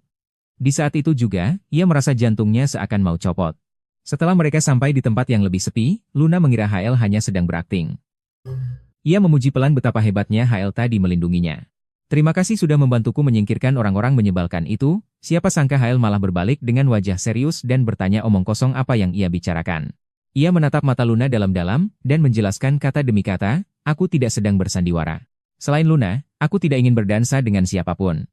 Luna tiba-tiba teringat sesuatu yang lebih penting. Ia menatap Hael dan mengingatkan, bukankah kita sudah sepakat sebelumnya? Kita harus memanggil nama satu sama lain. Hael terdiam sejenak, seolah harus mengumpulkan keberanian yang besar, barulah ia memanggil nama itu dengan suara rendah, Luna. Begitu nama itu terucap, justru Luna yang malah kehilangan kendali. Pikirannya tiba-tiba macet. Dia masih berusaha mencari alasan untuk pria itu, tanpa menyadari kalau kebenaran di balik pernikahan ini jauh lebih dingin dari yang dia bayangkan. Dengan canggung ia bertanya, tadi sampai mana kita mengobrol? Hael menatapnya dengan wajah bingung dan menggeleng pasrah, bukan apa-apa. Mengikuti irama dansa, Hael memeluk pinggang Luna dengan erat. Dalam hati, ia terus menghitung. Begitu lagu ini berakhir, ada beberapa kata yang tidak bisa lagi ia simpan. Menatap Hael yang jaraknya begitu dekat, Luna merasa sangat terharu. Dulu sekali, berdiri berdampingan apalagi menari dengan begitu intim. Baginya adalah hal yang bahkan tak berani ia bayangkan. Dulu ia selalu merasa ada jurang pemisah di antara mereka, yang membuat mereka tidak mungkin bisa bersama. Tapi siapa sangka, takdir justru mengikat mereka begitu erat. Luna sedang melamun menatapnya, tanpa menyadari tatapan Hail telah berubah. Perasaan yang familiar itu datang kembali, membuatnya merasa ada yang salah dengan dirinya. Hail mengeluh dalam hati, kenapa harus di saat seperti ini? Setiap kali ia berada di dekat gadis ini, semua ketenangan dan logikanya akan lenyap tanpa bekas. Ia menatap Luna di pelukannya, perasaan yang tak terkendali ini membuatnya merasa asing, namun juga membuatnya tenggelam lebih dalam. Sumpah suci menggema di seluruh gereja, Duke Hail menjawab dengan ekspresi datar, terdengar seperti formalitas belaka. Justru Luna yang menjawab dengan cukup lantang. Sepertinya dalam hidup ini, ia memang sudah ditakdirkan untuk jatuh hati pada wanita ini. Luna tiba-tiba merasa ada yang tidak beres. Dari sudut pandang orang lain, adegan ciuman tipuan ini terlihat sangat palsu, tidak akan bisa menipu para rubah tua itu. Melihat penyamaran mereka hampir terbongkar, Luna benar-benar nekat kali ini. Karena Hail ragu-ragu untuk bertindak, maka ia yang akan memegang kendali. Ia menarik napas dalam-dalam, bersiap untuk langsung menciumnya. Siapa sangka, sebelum ia sempat bergerak, tangan Hail tiba-tiba menariknya kuat dan mendekapnya erat ke dalam pelukan. Jarak di antara keduanya menghilang seketika. Tatapan Hail memancarkan sorot mata yang tajam. Tepat di saat kritis ini, pikiran Hail mendadak jadi kacau balau.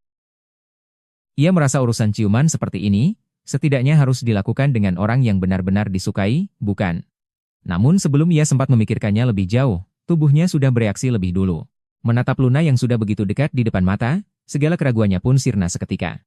Luna bahkan belum sempat bereaksi, ia hanya merasa pandangannya gelap, dan napas hangat itu sudah menekan bibirnya. Akhirnya sampai ke bagian paling krusial, sang pendeta mengumumkan untuk melakukan ciuman pernikahan. Pada saat itu, seluruh dunia seakan menjadi sunyi. Siapa sangka akting ini berubah jadi begitu nyata, di depan mata semua orang. Mereka benar-benar telah melangkah sejauh ini. Beban di hati Luna akhirnya terangkat. Sepertinya rencana mereka berjalan dengan sangat lancar. Hail berbisik pelan, kau baik-baik saja. Belum sempat dia menjawab, sang raja sudah memimpin tepuk tangan di samping mereka. Beliau terus memuji. Luar biasa sekali. Sang raja di depan umum mengumumkan bahwa pasangan baru ini akan mendapatkan cinta yang abadi. Beliau bahkan mengajak seluruh hadirin untuk ikut memberikan restu. Semua bangsawan yang hadir, kini menjadi saksi bisu hubungan mereka. Setelah perjamuan selesai, HR membawa Luna kembali ke kediamannya. Richard sudah menunggu di depan pintu sejak tadi. Kepala pelayan tua itu tersenyum sambil bertanya, bagaimana pesta dansa malam ini? Dengan nada datar HR menjawab, semuanya lancar. Sang raja juga sangat puas. Namun, saat mereka berpapasan, senyum di wajah Richard tiba-tiba membeku. Dia sepertinya menyadari ada sesuatu yang tidak beres pada sang majikan. Richard memang bukan orang sembarangan, dia bisa langsung melihat keanehan pada tuannya. Suasananya jelas terasa berbeda dari biasanya. Dia pun segera memanfaatkan situasi dan berkata sudah menyiapkan camilan agar mereka bisa bersantai. Melihat wajah tampan Hail perlahan mendekat, detak jantung Luna sempat terhenti sesaat. Dia pun menutup mata dengan patuh, menunggu momen romantis itu terjadi. Sebelum Hail sempat menolak, dia sudah didorong halus oleh kepala pelayan tua itu untuk masuk. Richard tertawa dan berkata, ayo, tidak perlu pura-pura kuat di saat seperti ini. Hail hanya bisa melongo, benar-benar tidak paham apa sebenarnya rencana yang disembunyikan oleh si kepala pelayan tua ini. Begitu duduk di meja makan, Luna mengambil sepotong camilan dan memasukkannya ke mulut. Dia tidak bisa menahan diri untuk bergumam, enak sekali. Saraf-sarafnya yang tegang sejak pesta tadi, akhirnya benar-benar rileks di momen ini. Luna bertanya dengan penasaran, apa nama camilan ini? Richard pun memberikan bantuan dari samping dengan berkata bahwa dalam bahasa asing, nama camilan itu artinya adalah ciuman seorang wanita. Hail yang sedang menyesap tehnya, langsung menyemburkan air teh itu begitu mendengar 4 kata tersebut. Dia benar-benar tidak bisa duduk tenang lagi. Richard terkejut dan segera menghampirinya untuk memeriksa keadaan. Luna akhirnya mengerti segalanya. Pantesan saja sejak di dalam kereta tadi, pria ini terus terlihat tidak fokus. Setiap kali mereka bertatapan, dia selalu terlihat serba salah. Luna akhirnya sadar sepenuhnya, semua ini karena ciuman itu. Niatnya dulu hanya ingin akting, tapi malah berakhir dengan kekacauan. Namun tepat saat bibir mereka hampir bersentuhan, HL membisikkan sesuatu dengan suara dingin yang hanya bisa didengar oleh Luna, jangan salah paham. Padahal sebelumnya hubungan mereka selalu menjaga jarak yang canggung, tapi sekarang, habis sudah suasana dingin yang susah payah mereka bangun. Lonagi. Hasilnya, bukannya diputus, dia malah membuat lawan mainnya itu terjebak lebih dalam. Ini benar-benar senjata makan tuan, semua usahanya kembali ke titik nol. Dia diam-diam bersumpah harus mencari cara untuk membalikkan keadaan. Keesokan harinya, Hair duduk sendirian di ruang kerja, Sepertinya dia juga sedang memikirkan kembali apa yang terjadi tadi malam. Luna datang membawa tumpukan dokumen, dia masuk ke ruang kerja dengan penuh percaya diri, dan langsung meminta bicara dengan Hair. Hair bahkan tidak mendongak, dia membalas dengan dingin bahwa dia sedang sibuk, jelas-jelas ingin mengusir Luna. Tapi Luna tidak mempan dengan cara itu. Dia langsung membanting dokumen ke meja dan memintanya mendengarkan dengan lantang. Dia menunjuk ke dokumen itu dan mengumumkan bahwa rencana mereka sebelumnya sudah sukses besar, target awal akhirnya tercapai. Hair menatap dokumen itu dengan bingung, tidak tahu dari mana dia mendapatkan semua itu. Bagai disiram air es, tubuh Luna langsung kaku. Kata-kata Hair berikutnya bahkan jauh lebih menyakitkan daripada serpihan es. Belum sempat dia mencerna apa yang terjadi, Luna sudah mendekat ke hadapannya. Dia langsung menyiramnya dengan air dingin, mengatakan bahwa meskipun rencananya berhasil, fobia wanita yang diderita Hair itu sama sekali tidak membaik. Luna membolak-balik buku yang dipegangnya, lalu dengan serius memberitahu Hair bahwa dia telah menemukan cara yang brilian, yaitu dengan menciptakan sosok yang spesial. Hair hanya bisa ternganga, sama sekali tidak paham trik baru apalagi ini. Luna mulai menggunakan dirinya sebagai contoh, mengatakan bahwa saat kecil dia sangat takut pada anjing. Namun sejak memelihara anjingnya sendiri, dia tidak lagi takut pada anjing lainnya. Menurut logika ini, selama HR bisa terbiasa dengan satu wanita tertentu, maka fobia wanitanya pasti akan sembuh. Akhirnya Luna langsung mengungkapkan rencananya, dia mengusulkan agar mereka mengubah akting itu menjadi nyata, dan memulai hubungan kontrak yang sungguhan. Kali ini giliran HR yang benar-benar kaget, dia sama sekali tidak menyangka topik pembicaraannya akan melompat sejauh ini. Luna memiliki rencana licik di dalam hatinya, dia merasa jika HR mau pacaran pura-pura dengannya, itu tidak hanya akan menyembuhkan fobianya, tapi siapa tahu bisa membuat pria itu jatuh cinta sungguhan padanya. Dia berbisik di telinga Luna, bilang kalau baginya Luna hanyalah pajangan, dan jangan pernah berharap dia akan jatuh cinta padanya. Ini benar-benar sekali dayung dua pulau terlampaui. HR sama sekali tidak tertarik, dia langsung menolak saat itu juga, menganggap ide itu sangat konyol. Namun Luna tidak mau menyerah, dia bersikeras bahwa perawatan sebelumnya sudah menunjukkan hasil, bahkan dia membawa-bawa ciuman tadi malam sebagai bukti. Dia bertanya langsung dengan lugas, jika HR tidak menyukainya, kenapa dia harus menciumnya waktu itu? HR dibuat tidak bisa berkata-kata, baru saja ingin menjelaskan sesuatu, tapi Luna sudah menusuknya lagi. Dia tersenyum sambil melambaikan tangan, meminta HR untuk tidak memikirkannya, mengatakan bahwa ciuman tadi malam itu sama sekali tidak dihitung. Begitu kata-kata itu keluar, tidak tahu apakah itu untuk menghibur orang atau malah menusuk tepat di ulu hati. Kalisto benar-benar naik pitam sekarang. Dia langsung menghadang Luna dan mencecarnya dengan suara lantang. Dia menuntut jawaban, kenapa Luna terus-terusan mempermasalahkan soal pengalaman kencan. Padahal, hatinya sendiri sedang kacau balau. Dia bahkan tidak paham kenapa dia harus merasa begitu terganggu. Dia lebih tidak mengerti lagi kenapa. Hanya karena satu ucapan Luna, dia bisa sampai sehilang kendali ini. Luna terpojok sampai ke dinding. Karena sudah terdesak, Luna akhirnya berhenti berpura-pura. Dia berteriak dengan lantang, mengaku kalau dia sebenarnya juga sama sekali tidak punya pengalaman. Luna benar-benar bingung. Dia mengira ini adalah awal dari kisah cinta manis ala bangsawan, ternyata pria itu sama sekali tidak menganggapnya ada. Ciuman semalam itu benar-benar ciuman pertamanya. Luna merasa sangat malu sampai buru-buru menutup wajahnya. Dia merasa kesal setengah mati pada dirinya sendiri. Kenapa dia sampai terpancing? Hingga membongkar kejujuran yang memalukan itu dengan berteriak seperti tadi. Kalisto akhirnya tersadar dari lamunannya. Dia menggumam pada dirinya sendiri, ternyata itu memang ciuman pertama Luna. Luna merasa tidak nyaman karena terus diperhatikan. Dia langsung meluapkan kekesalannya dan menuntut, apakah Kalisto benar-benar ingin melakukan kontrak kencan itu atau tidak.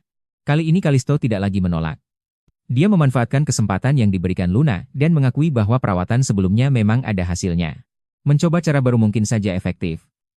Dia terdiam sejenak, lalu secara resmi menyetujui tawaran Luna. Tadinya dia menganggap kontrak kencan ini adalah hal yang konyol. Tapi begitu membayangkan lawan bicaranya adalah Luna, entah kenapa dia merasa ingin mencobanya. Dia sendiri tidak mengerti kenapa dia bisa memberikan pengecualian sebesar ini untuk wanita itu. Luna tidak punya waktu untuk menunggu Kalisto sadar perlahan. Karena perjanjian sudah disepakati, dia memutuskan untuk langsung tancap gas dan membawa Kalisto ke sesi latihan praktik. Dengan penuh semangat, dia mengumumkan bahwa langkah pertama mereka adalah pergi kencan sekarang juga. Begitu mendengar kata kencan, tekanan mutlak dari Luna membuat HR bahkan tidak terpikir untuk melawan. Dia cuma bisa menurut saja. Kembali ke kediaman, Luna masih merasa sangat marah hingga belum bisa tenang. Otak Kalisto langsung meledak. Di dalam kepalanya, bahkan muncul bayangan mereka berdua bergandengan tangan, berlari di padang rumput. Sandiwara percintaan yang berubah menjadi kenyataan ini, akhirnya memulai kencan pertama mereka.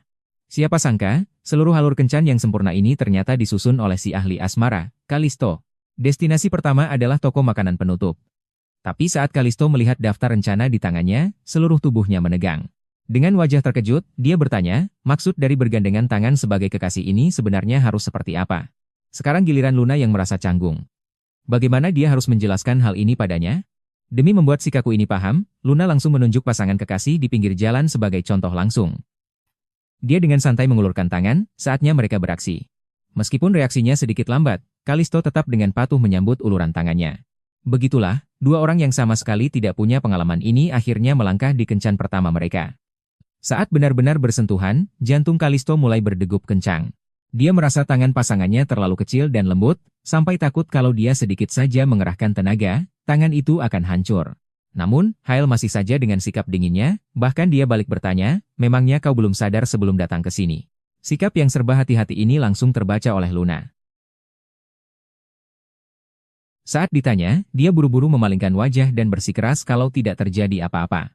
Sepertinya Tuan Duke ini masih belum terbiasa dengan kontak fisik sedekat ini. Meskipun hidangannya enak, Luna tidak melupakan tujuan utamanya. Kalau cuma sibuk makan sendiri, mana bisa disebut kencan?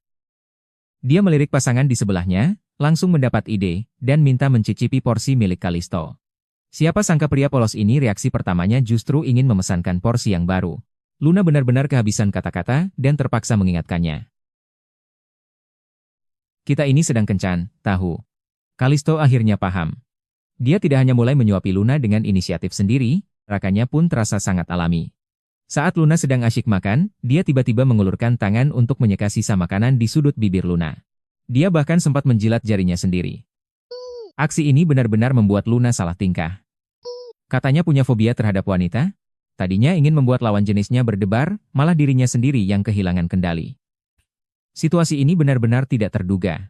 Hael mendengus sinis, dia bertanya apakah Luna masih bermimpi di siang bolong sampai mengira ada cinta di pernikahan seperti ini. Luna berusaha memegang kendali percakapan, tapi begitu membuka mulut, dia malah bertanya apa hobi Kalisto. Nadanya persis seperti petugas sensus. Dia merasa sangat canggung sampai ingin menghilang dari sana. Untungnya Kalisto tidak mempermasalahkannya, dan hanya menyebutkan kalau dia suka membaca buku. Wah, ini dia keahlian Luna. Begitu bicara soal literatur ksatria, dia langsung berubah menjadi penggemar fanatik. Dia hafal luar dalam isi buku itu. Kencan yang tadinya terasa canggung, malah berubah menjadi acara pertemuan penggemar. Strategi Kalisto benar-benar mematikan. Dia menyebutkan dengan santai bahwa di rumahnya ada satu set buku terbitan dengan tanda tangan sang penulis. Mata Luna langsung berbinar mendengarnya. Itu adalah barang berharga yang tidak bisa dibeli dengan uang berapapun. Kalisto langsung mengambil kesempatan dan mengajak Luna ke rumahnya untuk membaca buku itu bersama. Perkembangan ini begitu cepat sampai membuat Luna merasa kencan kali ini sudah sangat mulus. Setelah meninggalkan kafe, mereka menyusuri rencana menuju alun-alun festival. Pemandangan di sana begitu meriah, dan puncak acara mereka baru saja akan dimulai. Alun-alun itu penuh dengan orang-orang yang sedang memamerkan kemesraan. Luna melihat orang yang memberikan bunga dan menyatakan cinta, dia merasa sangat iri. Menurutnya, itulah seharusnya gaya orang berpacaran. Di matanya, ini hanyalah transaksi dengan harga yang jelas. Dia membayar untuk menghidupi keluarga Luna, dan Luna hanya perlu memenuhi kontraknya saja. Tapi Kalisto di sebelahnya malah mengerutkan kening. Dia merasa membawa bunga sebanyak itu sama sekali tidak masuk akal. Jalan saja masih kayak beban. Dia sadar Luna lagi mikir yang aneh-aneh. Tapi pas buka mulut, dia malah bilang kalau mau bunga. Bilang aja sama kepala pelayan, Richard. Begitu kalimat cowok lurus itu keluar, Luna langsung membatu. Suasana romantis langsung hancur berkeping-keping. Hair masih lanjut ngejelasin dengan serius, katanya Richard bakal ngurus bunga itu sampai beres. Luna cuma bisa ketawa canggung. Dalam hati dia ngedumel, mereka berdua beneran gak sefrekuensi. Meskipun Hair inisiatif gandeng tangannya, dan kelihatan makin mirip pasangan beneran, tapi Luna ngerasa ada yang kosong di hatinya. Kayak ada sesuatu yang kurang dari hubungan mereka. Pas dia lagi mikirin apa yang kurang, tiba-tiba ada tangan dari kerumunan orang yang nabrak dia sampai sempoyongan. Camilan di tangan Luna tumpah berceceran. Tapi Hair malah jalan terus tanpa nengok sedikit pun. Hal itu bikin hati Luna ngerasa dingin banget. Ngelihat orang-orang lain, pasangan-pasangan yang saling perhatian. Dia akhirnya sadar apa yang kurang. Suka yang beneran itu, harusnya mata cuma tertuju ke pasangan sendiri. Setelah mengucapkan kata-kata menyakitkan itu, dia bahkan tidak ingin melirik sedikit pun, dan langsung menyuruh Luna pergi kalau sudah paham. Tapi pas Luna lagi patah hati gitu, tiba-tiba Hair balik lagi sambil bawa buket bunga mawar biru yang gede banget, langsung disodorin ke depan mukanya. Sekarang giliran Luna yang bingung. Cowok ini lagi akting, atau beneran udah mulai ngerti? Hair, cowok yang rasionalnya sampai kaku banget gitu, bener-bener anti-romantis. Mau bikin orang kayak dia jatuh cinta. Itu jauh lebih susah daripada membelah bumi. Tapi Luna nggak ada niat buat nyerah. Dia nunjuk ke toko buku di pinggir jalan, mutusin buat bikin Hair berubah total.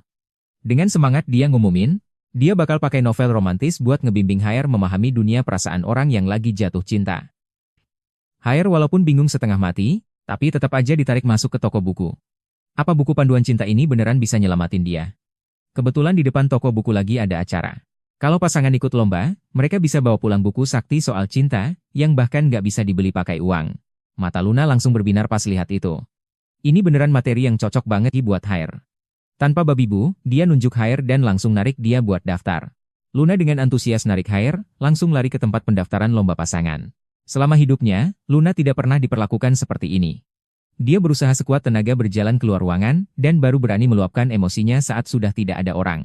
Belum juga mulai, tempatnya udah rame banget. Pas pendaftar buka mulut, mereka berdua langsung dicegat. Kalau mau ikut lomba, harus buktiin di depan umum kalau mereka beneran pasangan. Luna belum sempat reaksi, dia ngelihat pasangan di sebelah langsung ciuman tanpa peduli sekitar. Hair ngelihat pemandangan itu jelas nggak mau kompromi. Di pikirannya, hal kayak gitu cuma boleh dilakuin sama orang yang dia sayang. Dia langsung mutusin buat mundur dari lomba. Kalau tujuannya cuma buku panduan itu, ya udah, tinggal dibeli aja. Sekarang giliran Luna yang bengong. Ngelihat Hair keras kepala banget nggak mau kerja sama, Luna beneran panik. Buku panduan itu harus didapetin. Karena ngomong baik-baik nggak mempan, ya udah, pakai cara kasar aja. Nggak ada yang nyangka, Luna langsung narik kerah baju Hair dan nyium dia di depan umum. Serangan dadakan ini beneran bikin Hair kaku di tempat. Duke yang tadi mukanya sedingin es, sekarang beneran langsung korslet. Luna buru-buru memanfaatkan situasi, bilang kalau mereka baru aja jadian, makanya masih canggung banget. Sikap canggung yang pura-pura itu malah bikin si pendaftar percaya. Sambil menghempaskan diri ke sofa, dia memaki-maki dalam hati, pria ini sebenarnya punya penyakit apa sih? Mereka nggak cuma berhasil dapat tiket masuk, tapi juga dibilang imut. Suasana di tempat lomba udah panas banget. Demi buku panduan itu, Luna beneran berjuang mati-matian. Susah payah dia berhasil jawab satu pertanyaan, tapi pas lihat skor, mereka masih ketinggalan jauh. Luna beneran naik pitam, dia nengok ke arah Hair sambil ngomel, kesel karena Hair diam aja kayak kayu, nggak bantu sama sekali. Tapi Hair malah ngerasa kalau kuis receh kayak gini bener-bener buang waktu. Mereka berdua di panggung bener-bener nggak sefrekuensi, Luna udah lompat-lompat kegirangan, tapi Hair masih nanya dengan santai, kenapa harus segitunya? Kalau emang mau sesuatu, tinggal dibeli aja, kan beres. Pas lomba nyampe ke pertanyaan terakhir, ini kesempatan satu-satunya buat ngejar skor. Luna udah nggak peduli buat jelasin lagi, dia ngumpulin seluruh tenaga buat angkat tangan sambil teriak. Pertaruhan terakhir ada di sini. Ronde pertama selesai, Luna ngelihat skor yang hancur lebur itu, otaknya langsung muter. Kalau nggak menang telak, buku panduan itu beneran bakal melayang. Dia langsung nunjuk hidung Hair, minta dia buat kerja sama dengan maksimal kali ini. Dia benar-benar brengsek luar dalam. Tapi Hair masih tetap dengan sikap dinginnya, malah ngerasa kalau semangat Luna yang kayak gitu bener-bener nggak rasional. Pas mereka lagi debat, pembawa acara tiba-tiba ngumumin babak final, yang ternyata ngetes fisik dan kekompakan, lomba estafet gendong ala putri. Ngelihat pasangan lain yang udah pada gendongan, Luna mulai bingung juga. Nyuruh Duke yang sedingin es ini buat gendong dia di depan umum, terus lari sekencang-kencangnya, ngebayanginnya aja udah ngeri. Tapi sekarang udah nggak ada jalan buat mundur. Kira-kira Hair bakal nurunin harga dirinya demi Luna dan ngelepasin sifat rasionalnya itu nggak ya? Apalagi disuruh gendong ala putri kayak gitu. Hair tetap menolak mentah-mentah. Tapi Luna kali ini sudah bertekad bulat buat menang. Karena Hair nggak mau gerak sendiri, ya mau nggak mau dia yang harus turun tangan. Siapa sangka, Luna malah nekat mau menggendong Hair secara terbalik. Aksi ini sukses bikin sang Duke bengong total. Dia benar-benar nggak habis pikir, apa ia perlu segitunya demi sebuah buku? Luna berusaha sekuat tenaga sambil curhat. Luna sekarang marah besar sampai ingin membunuh orang. Apa yang disebut Duk dingin, apa yang disebut idola semua orang, itu semua omong kosong belaka. Sebenarnya bukan cuma soal buku itu, tapi karena mereka sudah melewati banyak hal, dia merasa chemistry mereka nggak boleh kalah dari siapapun. Dia ingin menang secara adil. Ucapan itu bikin Hair terpaku di tempat. Suasana yang tadinya sudah pas banget, mendadak jadi canggung karena Luna malah wajahnya merah padam, gara-gara dia sadar nggak kuat angkat pria berbadan besar ini. Melihat Luna yang tegang dan kelihatan serius banget, Hair akhirnya nggak tahan sampai tertawa lepas. Karena Luna ingin menang banget, Sebagai seorang duk, dia nggak mungkin cuma diam saja. Tanpa pikir panjang, dia langsung menggendong Luna ala Princess Carrie ke pelukannya. Kalau mau menang, ia harus menang telak sekalian. Begitu peluit dibunyikan, Haier melesat seperti anak panah yang lepas dari busurnya, langsung meninggalkan semua orang. Kecepatannya benar-benar nggak masuk akal. Luna belum sempat menormalkan detak jantungnya dari rasa malu tadi, sekarang malah dibikin kaget setengah mati sama dorongan kecepatan yang tiba-tiba ini.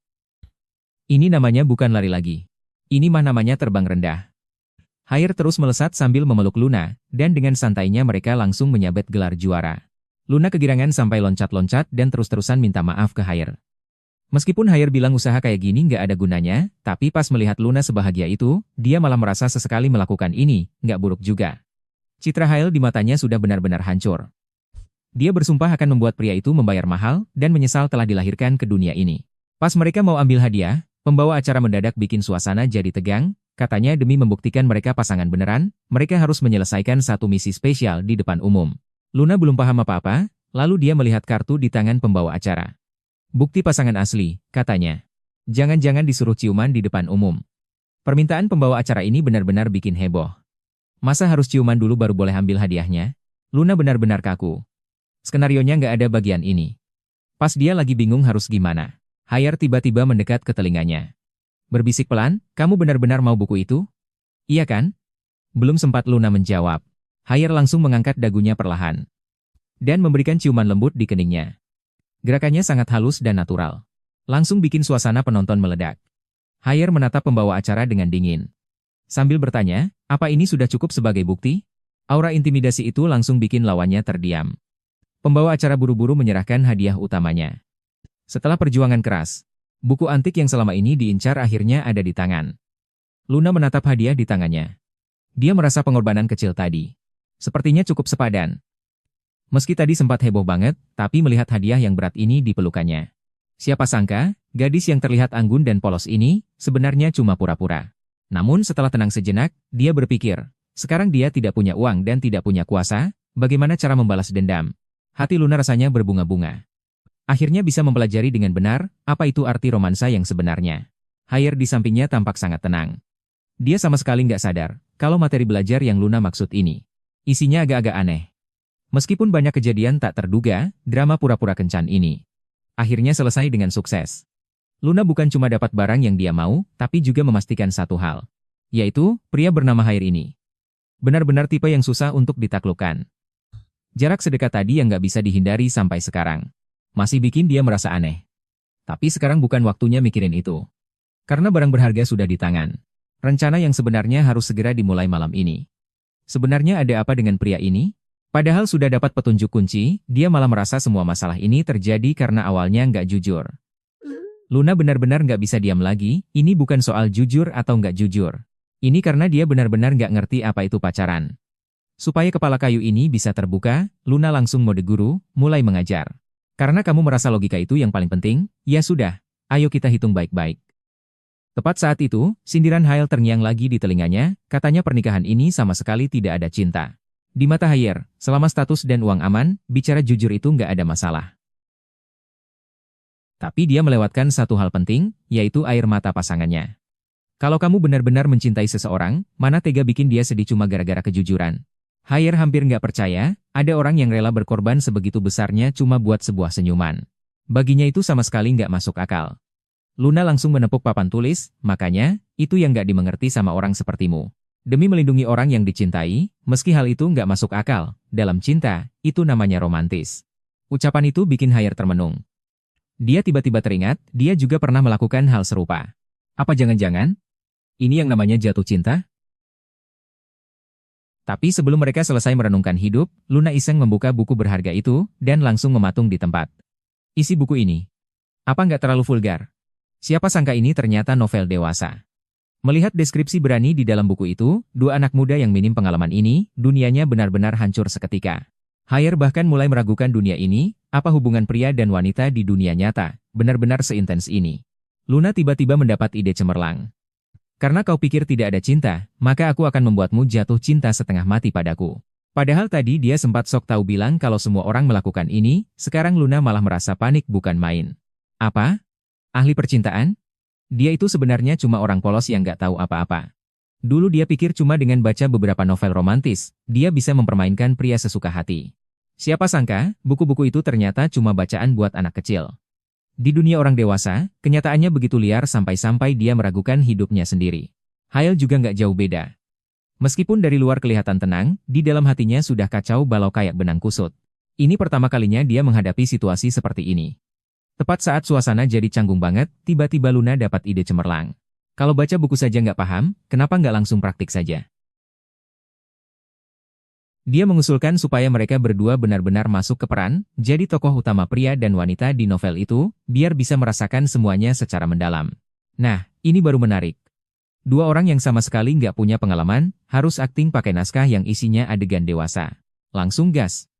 Mereka berdua benar-benar mulai akting di dalam kamar, ngikutin apa yang ada di novel itu. Tapi, jalan ceritanya malah jadi jauh lebih nggak terkendali dari yang mereka bayangkan. Tunggu sampai Hail benar-benar tidak bisa hidup tanpanya. Baru kemudian dia akan membuangnya seperti sampah. Strategi ini namanya membalas racun dengan racun, kita lihat siapa yang akan tertawa paling akhir. Awalnya Luna cuma mau eksperimen, tapi pas sudah sejauh ini, di otaknya cuma ada satu pikiran. Apa-apaan sih yang aku lakuin ini? Deskripsi di dalam buku makin lama makin vulgar, mulai dari tatapan mata yang bertemu, sampai suhu tubuh yang makin naik. Tulisan-tulisan itu saja tadinya sudah bikin deg-degan, sekarang dipraktikkan langsung, suasananya benar-benar mau meledak. Hail sampai kaku.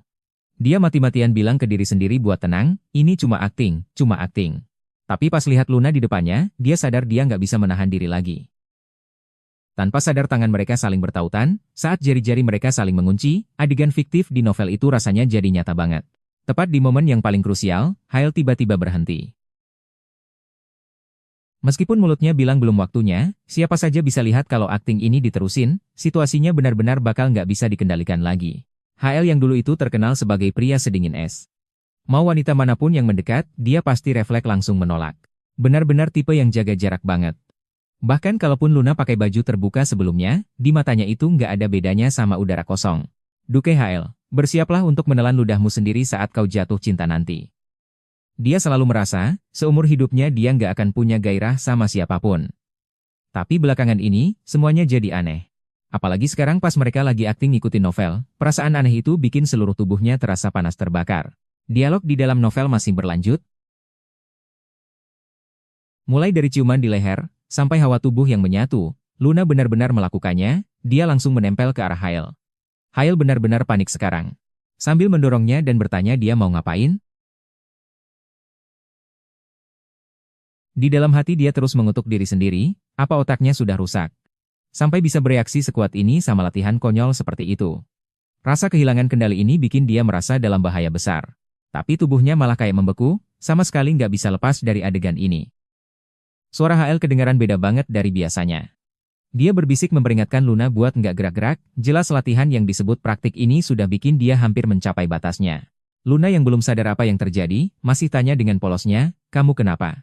Dia nggak tahu sama sekali kalau setiap gerakannya sekarang lagi menguji batas kewarasan Hail yang tersisa.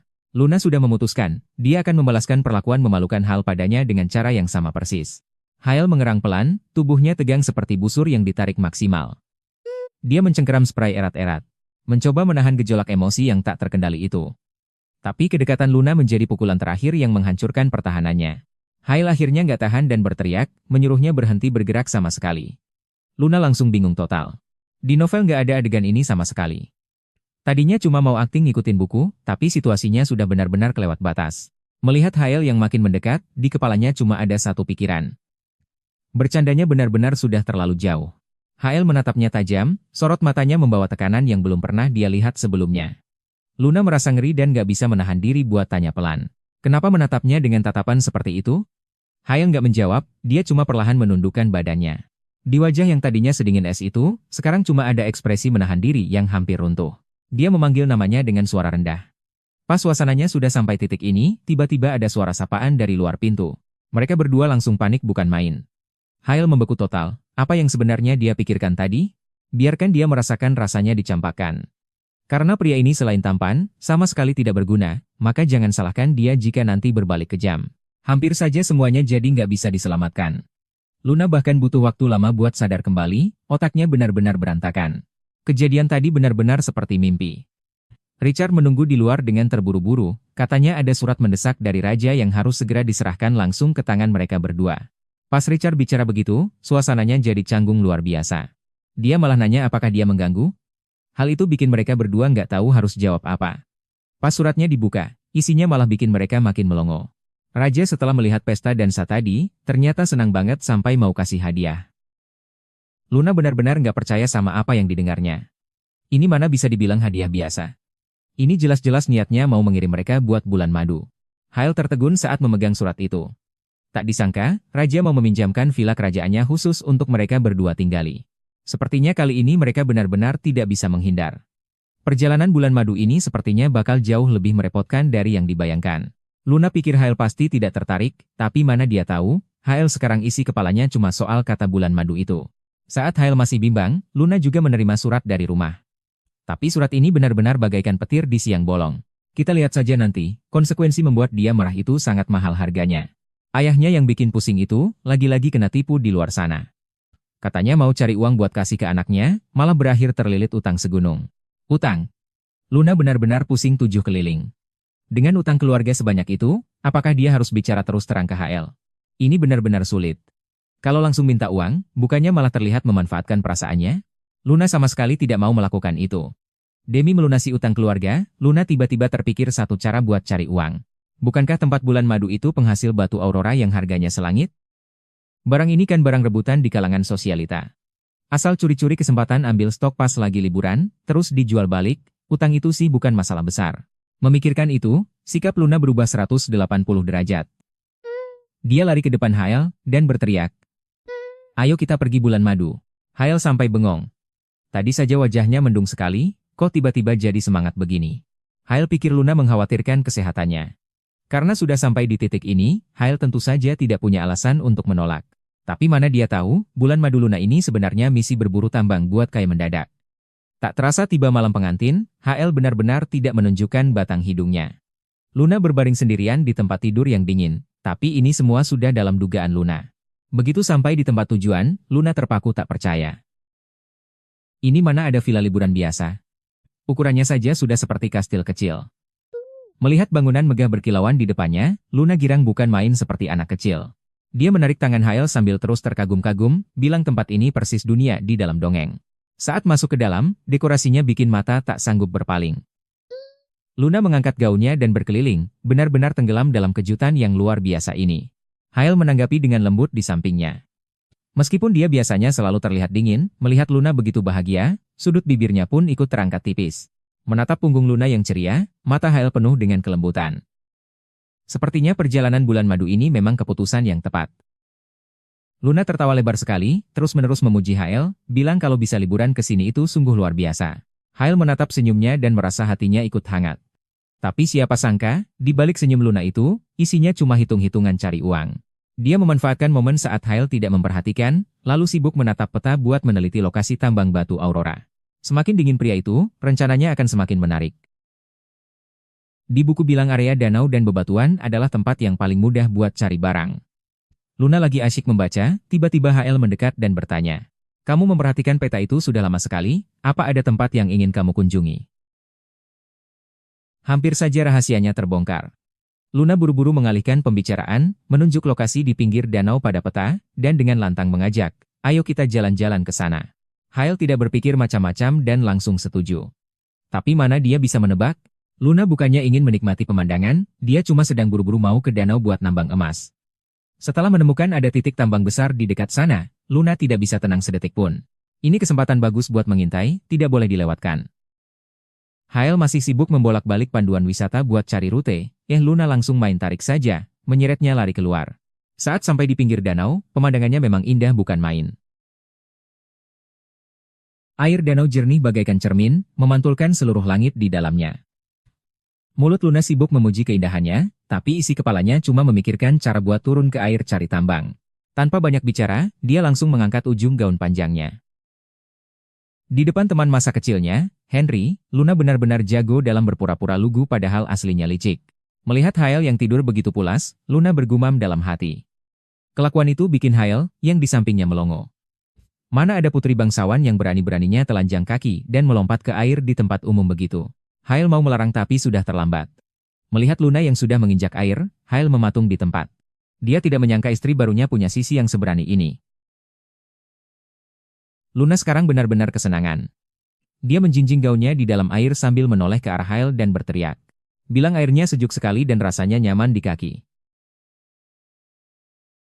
Tadinya Hail mau menyuruhnya segera naik, tapi kata-katanya tertahan di tenggorokan. Karena saat ini Luna sedang tertawa jauh lebih cerah dari kapanpun. Meskipun dia juga baru pertama kali melakukan hal seperti ini, demi bisa mendapatkan posisi di hati pria itu, dia memutuskan untuk nekat. Lagi pula dengan status HL, wanita seperti apa yang belum pernah dia temui? Kalau tidak melakukan sesuatu yang menantang, mungkin sulit untuk membuatnya terkesan. Tapi tepat saat dia mengulurkan tangan, situasi tiba-tiba lepas kendali. HL ternyata tidak benar-benar tidur. Dia membalikkan keadaan dengan satu kuncian, dan langsung menindih Luna. Sekarang giliran Luna yang bingung. HL menatapnya dengan mata dingin, bertanya siapa yang mengirimnya dalam konspirasi ini. HL benar-benar syok. Melihat Luna di depannya, dia merasa kepalanya seperti terbakar, sampai-sampai tidak bisa mengeluarkan kata-kata dengan benar. Luna justru bersikap santai, dia langsung to the point bilang kalau dia memang datang untuk merayu. Padahal dia mengira suasananya sudah mendukung, HL seharusnya memberikan reaksi tertentu. Siapa sangka, reaksi HL setelahnya membuat Luna meragukan hidupnya sendiri. Pria itu berteriak ketakutan seperti melihat hantu dan mundur menjauh. Dia menang lagi dengan mudah. Yang lebih konyol lagi, dia menunjuk baju tidur Renda yang dipakai Luna dan berteriak, bertanya pakaian hantu macam apa yang dia pakai itu. Luna masih belum sadar betapa seriusnya masalah ini. Dia dengan santainya masih memakai baju tidur, lalu bertanya pada Hail, apa dia merasa baju ini ada masalah. Hasilnya, Hail yang tadinya pasang muka serius, menatap Luna kurang dari 3 detik, pertahanannya langsung jebol total. Mulutnya sih masih mengomel bilang itu terlalu vulgar, tapi darah mimisan malah mengucur tak tahu malu.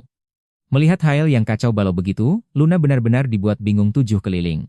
Dia tadinya cuma mau mengetes saja, tak disangka, reaksi pria ini jauh lebih spektakuler dari bayangannya. Arah malam pengantin ini benar-benar makin melenceng jauh. Hail terbata-bata setengah mati, sama sekali tidak bisa merangkai kata. Luna pun bengong. Sebenarnya alur cerita macam apa ini? Sialnya, saat itu juga terdengar suara ketukan pintu. Pelayan bertanya dengan cemas, apa yang terjadi pada Tuan? Habislah sudah, 2 orang di dalam kamar ini mau dicuci pakai air sungai kuning pun tidak akan bersih lagi. Hail sekarang sudah mematung, benar-benar tidak tahu harus sembunyi di mana.